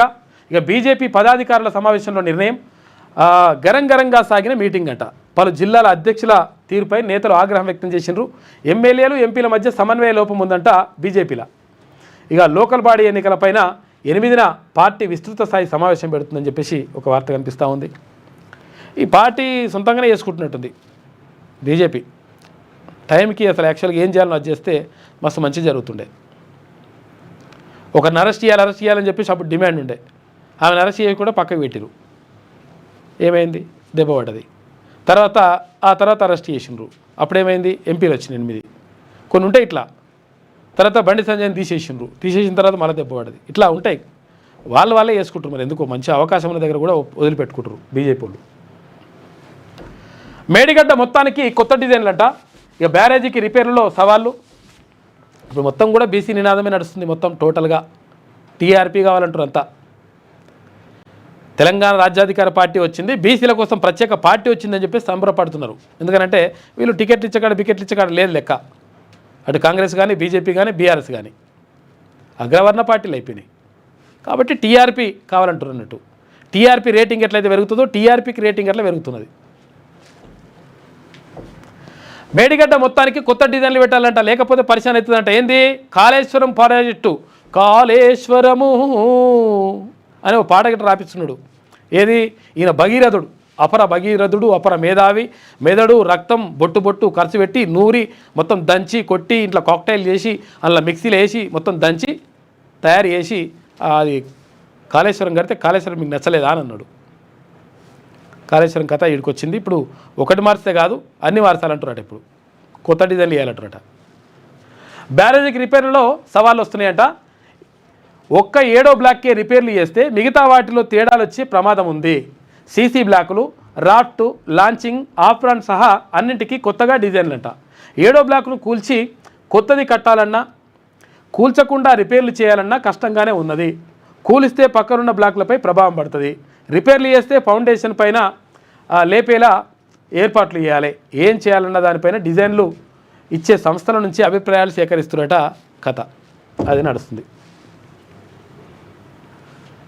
ఇక డార్జిలింగ్లో విరిగిపడిన కొండ చర్యలు, 20 మంది మృతి, భారీగా ఆస్తి ప్రాణ నష్టం, కొట్టుకుపోయిన ఇండ్లు, ఐరన్ బ్రిడ్జ్ అంతా కూడా కొట్టుకుపోయిందట. ఈ బ్రిడ్జు చాలా దారుణంగా ఉంది పరిస్థితి. ఐరన్ బ్రిడ్జీలు, తర్వాత రోడ్లు తీవ్రంగా ప్రభావితమైన డార్జిలింగ్, తర్వాత మెరిక్. రంగంలోకి ఎన్డీఆర్ఎఫ్, తర్వాత ఎస్డీఆర్ఎఫ్ బృందాలు. టూరిస్టు ప్రాంతాలన్నీ తాత్కాలికంగా మూసేసిండ్రు. మృతుల కుటుంబాలకు ప్రధాని మోడీ సంతాపం తెలిపిండు. ఇవాళ ప్రభావిత ప్రాంతాల్లో సీఎం మమతా బెనర్జీ పర్యటిస్తుందంట. పశ్చిమ బెంగాల్లో డార్జిలింగ్ దగ్గర దారుణంగా ఉంది పరిస్థితి. ఇట్లా వరదలు వచ్చేసినాయి.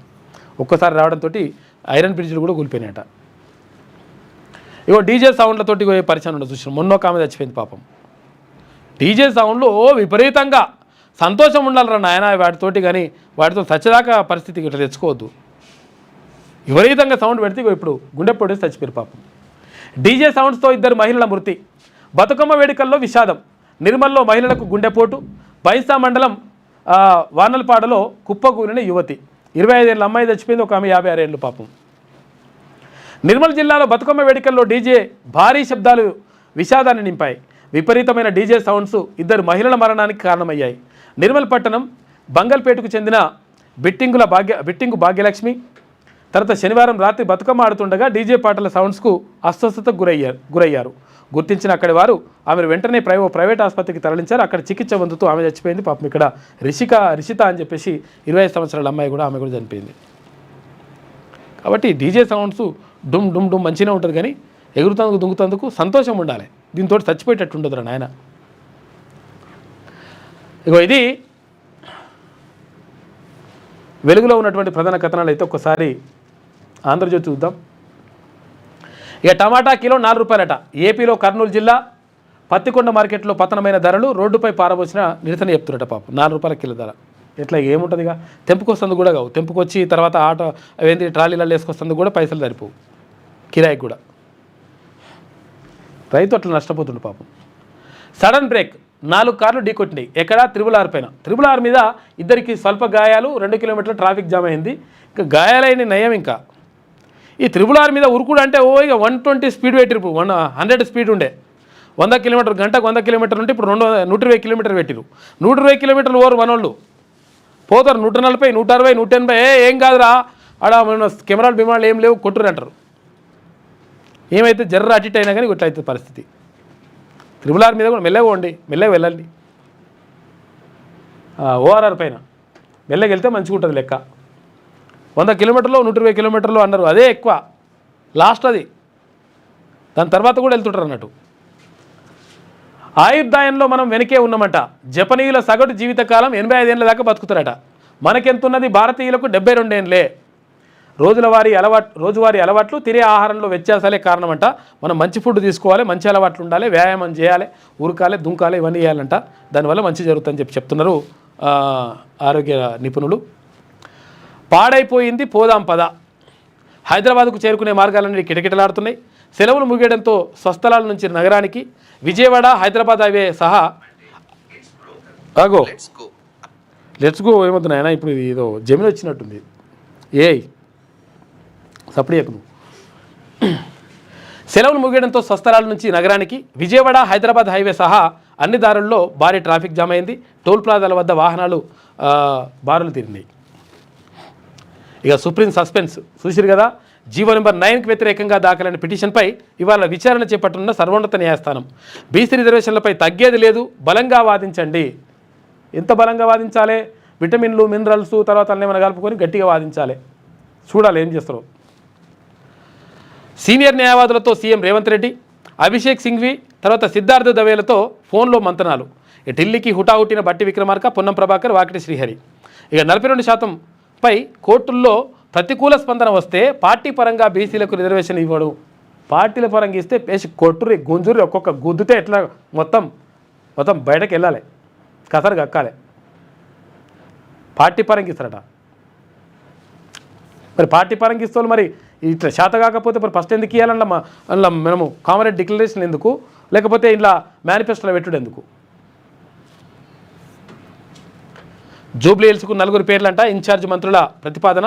ఇవాళ సీఎంతో మీనాక్షి, తర్వాత పీసీసీ చీఫ్ భేటీ అవుతున్నారు. ఇక ఏసీబీ జోరుకు అనుమతుల కళ్యం.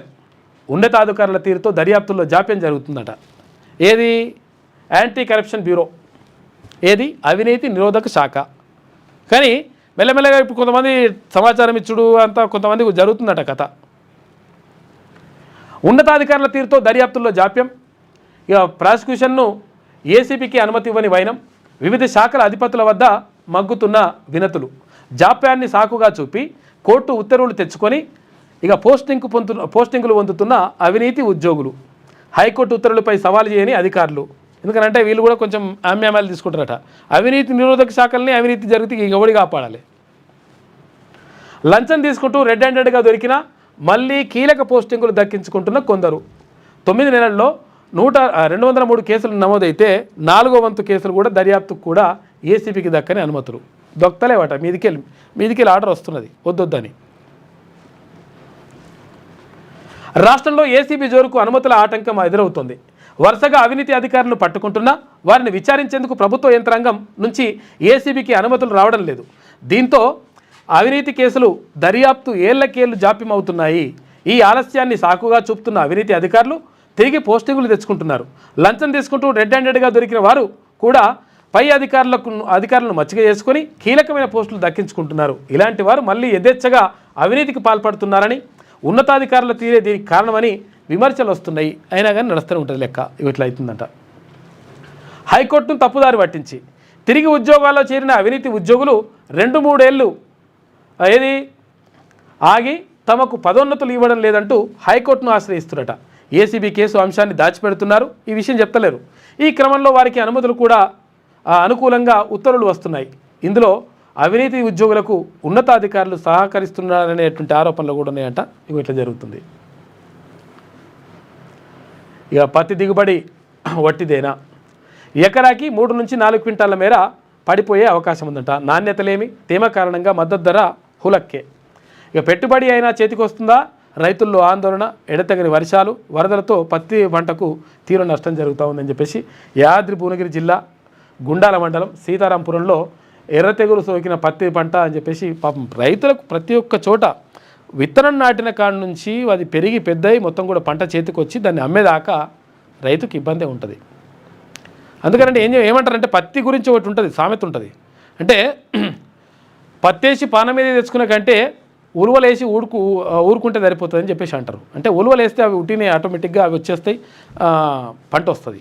కానీ పత్తి వేస్తే మాత్రం దానికి ప్రతి చోట కష్టం ఉంటుంది. పాపం పత్తి రైతులు నష్టపోతారా అని చెప్పేసి ఒక వార్త కనిపిస్తూ ఉంది ఆంధ్రజ్యోతి దినపత్రికలో. వారంలో పత్తి కొనుగోలు ప్రారంభించాలి గడువు విధించిన రాష్ట్ర ప్రభుత్వం. ఇవాళ సీసీఐఎండి తర్వాత మిల్లర్లతో మరోసారి తుమ్మల నాగేశ్వరరావు వ్యవసాయ శాఖ మంత్రి భేటీ అవుతున్నాడు. ఆ కారిడార్లు ఒకేసారి ఏకకాలంలో నిర్మాణ పనులు ప్రారంభం, వేర్వేరుగా టెండర్లు, సర్కారీ యోచన, వేగంగా 2వ దశ మెట్రో విస్తరణ. ఇక డిపిఆర్కు కేంద్రం నుంచి అనుమతి రాగానే అన్ని పనులు షురు. వచ్చే ఎన్నికల నాటికి చిన్న కారిడార్లను పూర్తి చేసే ప్రయత్నం.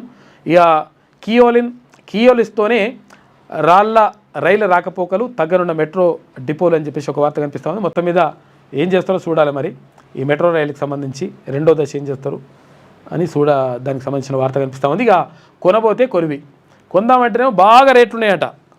వాళ్ళు కొన్నా కానీ టైంకి వస్తాయంటే అవి వస్తట్లేవని చెప్పేసి అంటున్నారు. ఇక్కడ యుద్ధ విమానాలు, రాకెట్లు ఇవన్నిటికి సంబంధించి వాయుసేన ముందు సవాల్. ఇక స్టెల్త్ విమానాలపై ఎటు తేల్చుకోలేని స్థితి. చైనా వద్ద 300J తర్వాత 20 స్టెల్త్ విమానాలు ఉన్నాయి. J-35ల తయారీలో బిజీగా ఉన్నది. 2030 నాటికి పాక్కు J-35లు ఇచ్చేందుకు సిద్ధంగా ఉన్న డ్రాగన్ ఏది చైనా. ఇక 5 ఏళ్లలో ఇరు దేశాల నుంచి పెనుముప్పు. మన వద్ద ఉన్నవి రాఫెల్లే. AMCA విమానాలు తయారు చేసుకోవాలన్నా మరో 10 ఏళ్ళు పడతాట. మనకున్న ప్రత్యామ్నాయాలు F-35 లేదా Su-57లు కొనడమే. ఇక F-35ల స్టెల్త్ సామర్థ్యం అద్భుతమే, కానీ కొనాలంటే షరతులు ఉన్నాయట. వాటితో పోలిస్తే Su-57 స్టెల్త్ సామర్థ్యం అంతంత మాత్రమే. కొనాలన్నా అవి అందుబాటులోకి వచ్చేసరికి 10 ఏళ్ల దాకా టైం పడతాట. ఎల్లుండి ఇండియన్ ఎయిర్ ఫోర్స్ డే సందర్భంగా ప్రత్యేక కథనం వేసింది ఆంధ్రజ్యోతి దినపత్రిక. గగనతల యుద్ధాల్లో అత్యంత ప్రభావం చూపే 5వ తరం యుద్ధ విమానాల తయారీలో అమెరికా, చైనా ఇప్పటికే మిగతా దేశాలకు అందనంత దూరంలో ఉన్నాయి. అమెరికా వద్ద అద్భుతమైన స్టెల్త్, శత్రు దేశాల రాడార్లకు చిక్కని సామర్థ్యాలున్న F-35లు, F-22లు ఉండగా చైనా వద్ద ఇప్పటికే 300కు పైగా J-20 తత స్టెల్త్ ఫైటర్లు జెట్లున్నాయంట. ఇవి కాక J-35లను చైనా తయారు చేస్తుంది. రేసేలో మరింత ముందుకెళ్ళి ఇక వైట్ ఎలిఫెంట్ J-36 పేరిట 6వ తరం యుద్ధ విమానాలు కూడా వేస్తుందట. ఇక 6th జనరేషన్, 5th జనరేషన్ అయిపోయింది, 6th జనరేషన్ కూడా పోతుందట. మన దగ్గర లేవు, మరి ఎట్లా పరిస్థితి అని చెప్పేసి దాన్ని ఎట్లా తయారు చేయాలి ఇంకా అనే దానిపైన ఒక కథనం వేసింది. బీసీ రిజర్వేషన్లపై కాంగ్రెస్ నాటకాలు. స్థానిక సంస్థలకు కాంగ్రెస్ బీఆర్ఎస్ చేసిన అన్యాయాలపై విస్తృత ప్రచారం చేయాలి. బీజేపీ పదాధికారుల భేటీలో నిర్ణయం. ఇక ఎంపీలు, ఎమ్మెల్యేలకు జిల్లాల బాధ్యత. మనది టీం బీజేపీ అధ్యక్షుడు రామచంద్రరావు అంటుండు. కలిసికట్టుగా పనిచేద్దామని చెప్పేసి కిషన్ రెడ్డి అంటుండు. ఎంపీలు, ఎమ్మెల్యేల మధ్య సమన్వయ లోపం అని చెప్పేసి ఎమ్మెల్యే రమణారెడ్డి అంటుండు. 2 జిల్లాల అధ్యక్షుల పని తీరుపై ఎంపీ కొండా విశ్వేశ్వరరెడ్డి అసహనం వ్యక్తం చేసినట. ఔషధం నిర్లక్ష్యం విషయం.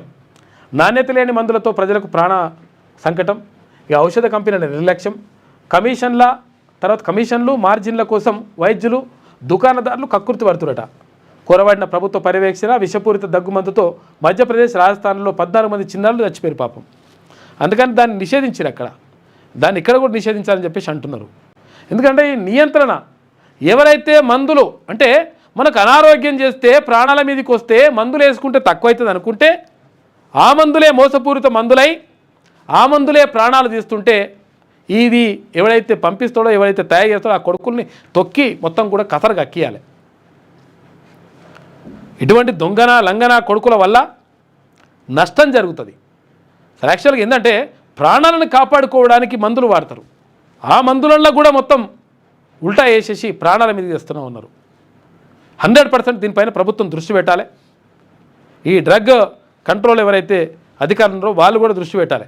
సపరేట్ అమ్మాయిలు తీసుకొని ఇప్పుడు మెడికల్ షాప్ వాళ్ళు ఏం చేస్తారు, దాంట్లో కొంచెం కమిషన్ ఎక్కువ వస్తుందంటే సరే మీ అమ్మేస్తారులే అని చెప్పేసి వాళ్ళు, డాక్టర్లు వాళ్ళు కమిషన్లు వస్తుందంటే మీయే రాస్తాం, మీ మందులే రాస్తామని చెప్పేసి వాళ్ళు కొంతమంది అందరు కాదు ఇట్లంతా తయారవుతున్నారు. దీనివల్ల ప్రజల ప్రాణాలకు ముప్పు అవుతూ ఉంది. కాబట్టి దీని మీద దృష్టి పెట్టాల్సిన అవసరం ఉన్నది వైద్య ఆరోగ్య శాఖ. మధ్యప్రదేశ్లో పిల్లల మృతి కేసులో వైద్యుడి అరెస్ట్, తయారీ సంస్థపై కేసు పెట్టిరు. మధ్యప్రదేశ్, తమిళనాడు విక్రయాలపైన నిషేధం ఉన్నాయి.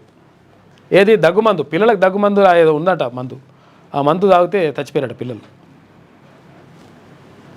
అది తయారు చేసినోండి లేకపోతే అది తీసుకొచ్చినోండి అంతా మొత్తం తొక్కాల కొడుకులను ఒక్కొక్కరిని, వాళ్ళని దావకొడితే తెలుస్తుంది. వరద సాయం ఏది? కామారెడ్డిలో సీఎం రేవంత్ పర్యటించిన బాధితులకు నయా పైసా సాయం అందలేదట. స్థానిక ఎన్నికల్లో కాంగ్రెస్ హామీలపై నిలదీయండి. రాష్ట్రంలో బీజేపీ పని అయిపోయిందని చెప్పేసి స్థానికంలో మెజారిటీ సీట్లు గెలుస్తామని చెప్పేసి హరీష్ రావు అంటుండు. ఈయనేదో మంచి చేసినట్టు. బీహార్ ఎన్నికలు నవంబర్ 22 లోపే, త్వరలో దేశవ్యాప్తంగా ఎస్ఐఆర్ నిర్వహిస్తాం. ఎన్నికల ప్రక్రియలో 17 సంస్కరణలకు శ్రీకారం అని చెప్పేసి పాట్నా సమీక్షలో సిఈసి జ్ఞానేష్ కుమార్ అంటుడు, చీఫ్ ఎలక్షన్ కమిషనర్. ఇది ఆంధ్రజ్యోతిలో ఉన్నటువంటి ప్రధాన కథనాలు. అయితే ఒకసారి శనార్థి తెలంగాణ చూద్దాం. వాడివేడిగా బీజేపీ పదాధికారుల సమావేశం, స్థానిక సంస్థల ఎన్నికల్లో సమన్వయ లోపంపై చర్చ. రంగారెడ్డి వికారాబాద్ జిల్లా పార్టీ అధ్యక్షులు బీజేపీ నేతల తీరుపై ఎంపీ కొండా విశ్వేశ్వరరెడ్డి తీవ్ర ఆగ్రహం వ్యక్తం చేసిండు. నేతల మధ్య సమన్వయం ఎందుకు లేదని కొండా ప్రశ్నలు. ఇక గ్రౌండ్ లెవెల్లో పార్టీ పరిస్థితి అధ్వానంగా ఉందని చెప్పేసి కామారెడ్డి ఎమ్మెల్యే అంటున్నాడు. సొల్యూషన్గా 3-man కమిటీ. ఇక ఉమ్మడి జిల్లాల వారీగా బహిరంగ సభలకు ప్లాన్. 15 జడ్పీ చైర్మన్ స్థానాలు గెలిచేలా ప్రణాళికలు ఉండాలని చెప్పేసి డీకే అరుణ అంటుంది. సమస్యలను అధిగమించి ముందుకెళ్దామని చెప్పేసి రామచంద్రరావు అంటున్నాడు. పరిస్థితి అట్లా నడుస్తుంది. ఇక టెన్షన్. సుప్రీం తీర్పుపై ఉత్కంఠ. ఏం జరుగుతుంది, ఏం కథ అనే దానిపైనే ఇప్పుడు ప్రధానంగా చర్చ జరుగుతూ ఉంది. ఇవాళే వంగా గోపాల్ రెడ్డి పిటిషన్పై సర్వోన్నత న్యాయస్థానంలో విచారణ. 42% బీసీ రిజర్వేషన్లపై రానున్న స్పష్టత. హస్తినకు నిన్ననే 3 మంత్రులు ప్రయాణమైనరు. రాష్ట్ర ప్రభుత్వం తరఫున వాదనలు వినిపించనున్న సంఘ్వి, తర్వాత దవే. సుప్రీం ఏం చెబుతుందో అనే దానిపైన సర్వత్రా ఆసక్తి నెలకొని ఉందని చెప్పేసి ఒక వార్త కనిపిస్తుంది. మొత్తం మీద టెన్షన్ ఉన్నది కథ. బీసీలకు 42% రిజర్వేషన్ల కల్పనను సవాల్ చేస్తూ వంగా గోపాల్ రెడ్డి వేసిన పిటిషన్ ఇవాళ విచారణకు రానుంది. బీసీలకు స్థానిక సంస్థల ఎన్నికలు, విద్యా ఉద్యోగ రంగాల్లో 42% రిజర్వేషన్లు ఇవ్వొచ్చా లేదా అనేది ఇవాళ దేశ సర్వోన్నత న్యాయస్థానం తేల్చనుంది. అయితే ఈ కేసులో సుప్రీంకోర్టు ఏ రకమైన తీర్పునిస్తుందనే అంశంపైన ఆసక్తికరంగా మారింది. సుప్రీంలో బలమైన వాదనలు వినిపించేందుకు రాష్ట్ర ప్రభుత్వం ఇప్పటికే అన్ని రకాల అస్త్రశస్త్రాలు సిద్ధం చేసుకుంది. సుప్రీం తీర్పు నేపథ్యంలో ఈ వ్యవహారాన్ని చూడాలని 3 మంత్రులకు సీఎం రేవంత్ రెడ్డి సూచించారు. ఉప ముఖ్యమంత్రి బట్టి విక్రమార్క, మంత్రులు పొన్నం ప్రభాకర్ గౌడ్, ఇటు వాకిటి శ్రీహరిలకు బాధ్యతలు అప్పగించారు. ఆదివారం సాయంత్రమే డిప్యూటీ సీఎం బట్టి విక్రమార్క, మంత్రి పొన్నం ప్రభాకర్ హస్తినకు బయలుదేరి వెళ్లారు. మరోవైపు సీఎం రేవంత్ రెడ్డి సుప్రీంకోర్టులో రాష్ట్ర ప్రభుత్వం తరఫున బలమైన వాదనలు వినిపించేందుకు సీనియర్ న్యాయవాదులతోటి మాట్లాడారట. ఏది మాట్లాడారో ఏమవుతుందో తెలియదు, కానీ ఇవాళ మొత్తం టెన్షన్. సాయంత్రం వరకు తేలిపోతే లెక్క. మెదక్ జిల్లాలో అమానుషం. బైక్ దొంగపై పెట్రోల్ పోసి నిప్పు పెట్టిన గ్రామస్తులు. అరే బైక్ దొంగతనం చేసినట్టు పెట్రోల్ పోసి నిప్పు అంటించాడు. అట్లా ఏదు ఆయన. సరే ఆడు దొంగనే కానీ చంపడం మాత్రం అది కాదు కదా. 90% కాలిన యువకుడు మృత్యువుతో పోరాటం. 90% కాలినంటే 50% కంటే ఎక్కువ కాలినంటే బతకడం కష్టమవుతుంది. చేగుంట మండలం వడియారం గ్రామంలో దారుణం. కేసు నమోదు చేసి విచారిస్తున్న పోలీసులు 3 అరెస్ట్ చేసి రిమాండ్ చేసిరట. కష్టమే, మర్డర్ కేసు అవుతుంది. 302 అప్పుడుండే, ఇప్పుడు ఏం సెక్షను. ముగిసిన మరో 2 ఎమ్మెల్యేల విచారణ. స్పీకర్ ముందు హాజరైన బండ్ల, తర్వాత గూడెం మైపాల్ రెడ్డి, ఇద్దరిని క్రాస్ ఎగ్జామినేషన్ చేసిన బీఆర్ఎస్ న్యాయవాది. ఈ క్రాస్ ఎగ్జామినేషన్పై ఎమ్మెల్యేలు ముందే శిక్షణ పొందారని చెప్పేసి ఆరోపించారట. వీళ్ళు మధ్య ఫస్టే రెడీ అయిపోయారు. ఏదన్నా కానీ సమాధానం లేదు, కాదు, పోదు అని చెప్పేసి చెప్తారు అన్నట్టు. కిలో టమాటా రూపాయలు. పత్తికొండల రైతుల నిరసన.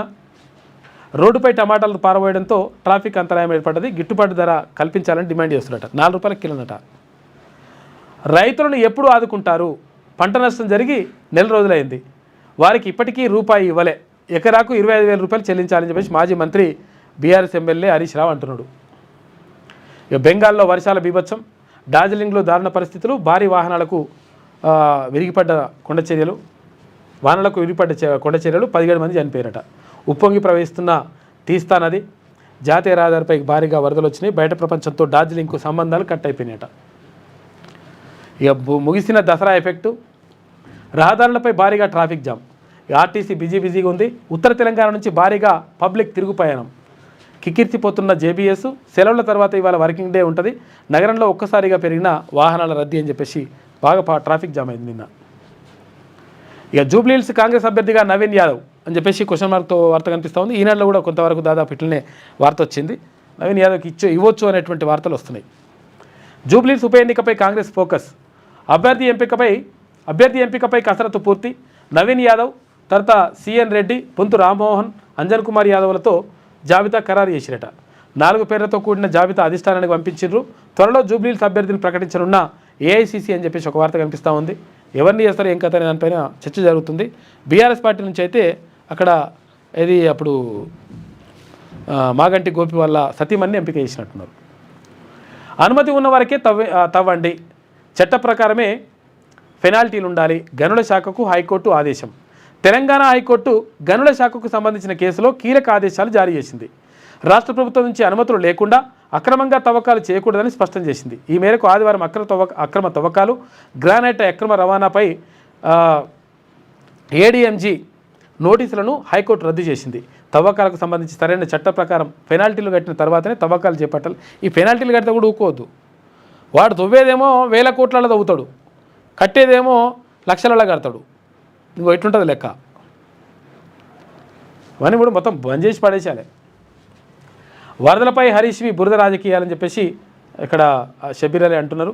ప్రకృతి విపత్తిపై రాజకీయాలు సిగ్గుచేటు, స్థానిక ఎన్నికల్లో లబ్ధి కోసమే డ్రామాలు, రాష్ట్ర ప్రభుత్వ సలహాదారు షబ్బీర్ అలీ. ఇది చంద్రశేఖర్ కుటుంబానికి అండగా ఉంటాం. ఎల్బీ నగర్లోని చంద్రశేఖర్ ఇంటికి వెళ్ళిన రామచంద్రరావు ఇక్కడ చనిపోయింది కదా అమెరికాలో, పాపం చంపేసిరు. త్వరలో ఎలన్ మస్క్ గ్రోకిపీడియా వస్తుందట. వికీపీడియా తరహాలో గ్రోక్ ఉంది కదా ఇప్పుడు, ఏది ఏఐ, దాని నుంచి వస్తున్నట్టుంది. అణచివేత అధికమైతే తిరుగుబాటు తీవ్రమవుతుంది. వాస్తవం ఇది. ప్రత్యేక వ్యాసం రాసిండు సకినాల సుధాకర్ పటేల్. అణచివేత ఉన్నప్పుడే, ఎప్పుడైతే అన్యాయానికి గురవుతారో, ఎప్పుడైతే అణచివేతకు గురవుతారో, ఎప్పుడైతే మొత్తం కూడా మోసం చేయాలి, మొత్తం ఇట్లా అణచివేయాలని చెప్పి చూస్తారో అప్పుడే తిరుగుబాటు వస్తుంది. బీసీలకు సంబంధించి ఇప్పుడు అదే జరుగుతుంది. నిజంగా ఇప్పుడు రిజర్వేషన్ మొత్తం కూడా క్యాన్సల్ చేసి మొత్తం కథం చేస్తే తిరుగుబాటు బీసీల నుంచి వస్తుంది, బరాబర్ వస్తుంది. అంటే ఎప్పుడైనా కానీ అది చేసేది ఎవరు ఉంటుందంటే ప్రభుత్వం చేతిలో ఉంటుంది. కొన్ని విషయాలు అది జరగకుండా చూసుకోవాల్సినటువంటి బాధ్యత ఉంటుంది. ఇంకా అణచివేస్తాం, తొక్కి పెడతాం, పిక్కి పెడతాం అంటే కాదు లెక్క. ఇక నేటి మాట చూసుకుంటే సామాన్యమైన వ్యక్తులే అతీత శక్తులుగా మారిపోతారు. వారి ప్రవర్తనే వాళ్ళను ఉన్నత శిఖరాలకు తీసుకెళ్తుంది. విజయ తీరాలకు చేరుకునే అవకాశాలు, కాలం నేర్పే గుణపాఠాలు, ముందు చూపుతో వెళ్లే మార్గాలు, సమాజంలో పేరు ప్రఖ్యాతలు మనిషి నడవడికను బట్టి మారిపోతాయి. లక్ష్యం కోసం పరితపించే వ్యక్తుల భావాలు సున్నితంగా ఉంటాయి. ఇతరులకు హాని చేయని గుణాలు వాళ్ళలో మెండుగా ఉంటాయి. మనిషిలోని మానవత్వపు ఛాయలు పుట్టుమచ్చల తీరుగా కనిపిస్తాయి. చీకటిని చీల్చే ధైర్యం, నలుగురికి వెలుతురుని పంచాలన్న ఆరాటం ప్రతి మనిషి మదిలో మెదిలిన నాడు ఈ సమాజంలో మానవ సంబంధాలు దృఢంగా ఉంటాయి.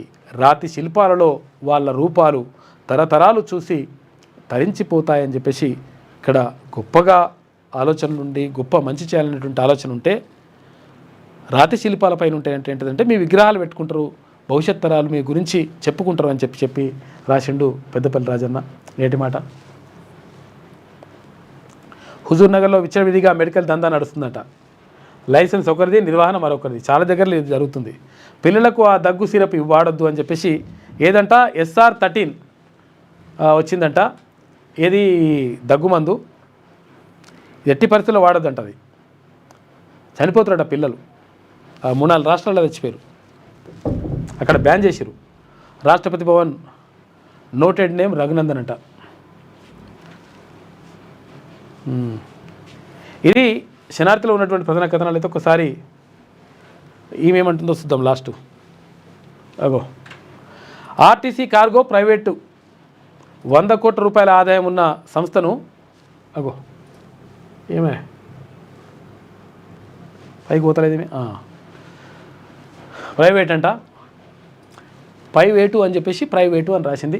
ఇక 100 కోట్ల ఆదాయం ఉన్న సంస్థను నెలకు 300 కోట్ల కోసం బలి పెడుతున్న సర్కార్. 10-15 ఏళ్ళు ప్రైవేటుకు అప్పగించేందుకు సమ్మతి. 100 కోట్ల వార్షిక రాబడి ఇచ్చే సంస్థపై శీతకన్ను. ప్రతి నెల వచ్చే 3 కోట్ల రూపాయల ఆదాయంపై ఆర్టీసీ ఆసక్తి. 2020లో కేసీఆర్ హయాంలో ప్రారంభమైన కార్గో. నష్టాల ఊబిలో ఉన్న ఆర్టీసీకి ఊతమిచ్చిన లాభాలు, తక్కువ కాలంలో ప్రజాదరణ పొందిన కార్గో సేవలు. ఎందుకంటే కార్గోని ఇక్కడ కలిపిండు కదా ఆర్టీసీకి, అది చేస్తలేదని చెప్పేసి ఏజెన్సీలకు అప్పగించేందుకు సాకులు చెప్తున్న ఆర్టీసీ వేలంపాటలో కార్గోను దక్కించుకున్న అవేజీ కంపెనీ అంట. ఇదేదో కథ నడుస్తుంది. మళ్ళా హైడ్రా ఐ డోంట్ కేర్. సవాలు విసిరిన ఎమ్మెల్యే గాంధీ తొలగించిన చోటే తిరిగి ఫెన్సింగ్ వేసుకున్నాడు. పేదల ఇల్లు నిర్దాక్షిణ్యంగా కూల్చే రంగనాథ్కు ఇదంతా కనిపిస్తలేదా? గాజుల రామారం కూల్చివేత హైడ్రామాపై మండిపడుతున్న స్థానికులు అని చెప్పేసి ఇక్కడ ఎమ్మెల్యే అరకెప్పుడు గాంధీ ఉన్నాడు కదా, కూల్చేస్తే మళ్ళీ అక్కడనే రేకుల షెడ్ వేసుకున్నట్ట మొత్తం బ్లూ షీట్స్ చూడరు. మరి దానిపైన కూడా పేదోళ్ళకే కాదు పెద్దోళ్ళకి కూడా అట్లే ఉంటుందని రూల్ అని చూపించారు.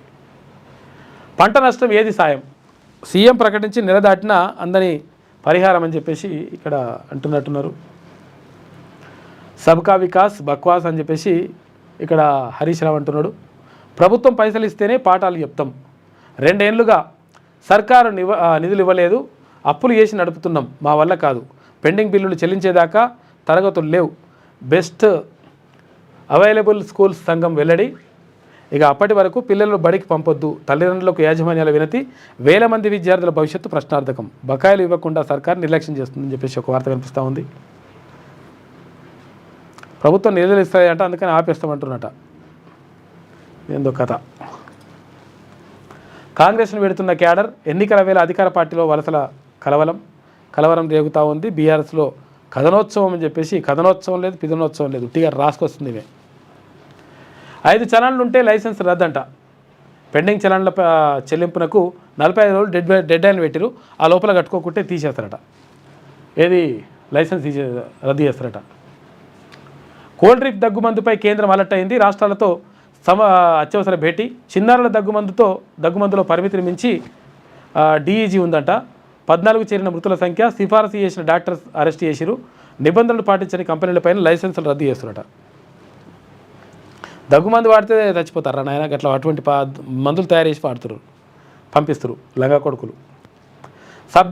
సర్పంచ్ అభ్యర్థులకు పరిమితి 2,50,000 రూపాయలట. ఏది ఖర్చు పెట్టేది? ప్రచార ఖర్చుపై మార్గదర్శకాలు విడుదల. జెడ్పీటీసీ అభ్యర్థుల ప్రచార ఖర్చు 4 లక్షల రూపాయలు. ఎంపీటీసీ అభ్యర్థుల ప్రచార ఖర్చు 1,50,000 రూపాయలు. 45 రోజుల్లో ఖర్చు వివరాలు సమర్పించాలి. రూల్స్ అతిక్రమిస్తే పదవి పోయే ప్రమాదం ఉంటుంది అంటారు. పదవి పోతే ఏం పోదు, మస్తుగా నడుస్తూనే ఉంటాయి లెక్కలు. బీసీలకు 42% దక్కేనా? కోటా పెంపుపై ఇవాళ సుప్రీంలో విచారణ. వాదనలు వినిపించనున్న ద్విసభ్య ధర్మాసనం. కొట్టేస్తే ఏం చేద్దాం? కాంగ్రెస్లో సమాలోచన. ప్రభుత్వం వద్ద ఏబీసీ ప్రణాళికలు ఉన్నాయంట. పార్టీ పరంగా 42% ఇచ్చి కోర్టును ఎన్నికలపై గడువు కోరాలని నిర్ణయం. ఢిల్లీకి వెళ్ళిన టీపీసీ చీఫ్, మంత్రులు వీరందరూ అనుకుంటారట. ఒకవేళ ఇప్పుడు 42% పార్టీ పరంగా ఇద్దామా? ఒకవేళ అట్లంటే కూడా దెబ్బ పడతట్టుంది. లేకపోతే ఆగుదామా? ఇంకొన్ని రోజులు ఆపితే ఏమవుతుందంటే ఇక్కడ ఇది గవర్నర్ దగ్గర, రాష్ట్రపతి దగ్గర ఉన్నటువంటి ఏదైతే బిల్లు అది కాయిదా ఉందో టైం అయిపోతుంది. వాళ్ళకు టైం అయిపోయిన తర్వాత డైరెక్ట్ అమలు చేసుకోవచ్చు అనేది కూడా ఒక ప్లాన్ ఉన్నదట. ఏబీసీ ప్లాన్ చేసుకున్నారని చెప్పేసి ఒక వార్త కనిపిస్తుంది. కాంట్రాక్ట్ టీచర్ల ఆకలి కేకలు. పని చేయించుకుంటూ వేతనాలు ఇవ్వని సర్కార్. రీఎంగేజ్మెంట్ ఆర్డర్ ఇవ్వడంతో విద్యాశాఖ నిర్లక్ష్యం అంట. 4 నెలలుగా వేతనాలు అందక నరకయాతన పడుతుంది ఈ కాంట్రాక్ట్ అవుట్సోర్సింగ్ ఉద్యోగులకు. పాపం చాలా డిపార్ట్మెంట్లలో ఇక్కడ గురుకుల టీచర్లకు సంబంధించి కానీ లేకపోతే తర్వాత మిగతా డిపార్ట్మెంట్లో కూడా చాలా ఇబ్బంది పడుతుంది పాపం. చిన్న ఉద్యోగులు వేతనాలు ఇవ్వండి మహాప్రభో, ఈఎంఐలు కట్టలేక అప్రపాలు అవుతున్నాం. జూలై నుంచి జీతాలు లేవు, ఎట్లా బతకాలే? ప్రభుత్వానికి టీఎస్డబ్ల్యూ ఆర్టీయూ వినతి పత్రం ఇచ్చిందట. ఇక రెమ్యునరేషన్ కోసం 6 నెలలుగా ఎదురుచూపులు. ఇంటర్ ఎగ్జామ్స్ డ్యూటీ చేసినా దక్కని ఫలం. నేటికి ఇంటర్ బోర్డు చుట్టూ అధ్యాపకులు చక్కర్లు కొడుతున్నట. ఇతరుల పేరిట డ్యూటీ ఫామ్లు ఇచ్చిన కాలేజీలు చేసేదేం లేదంటూ చిత్రెత్తేసిన ఇంటర్ బోర్డు అట. పైసలు ఏది ఎగ్జామ్ డ్యూటీ చేస్తారు కదా, ఆ పైసలు వస్తలేవట. ఇంకో ఇది ఈమె రాసుకొచ్చినటువంటి మాట. మొత్తం మీద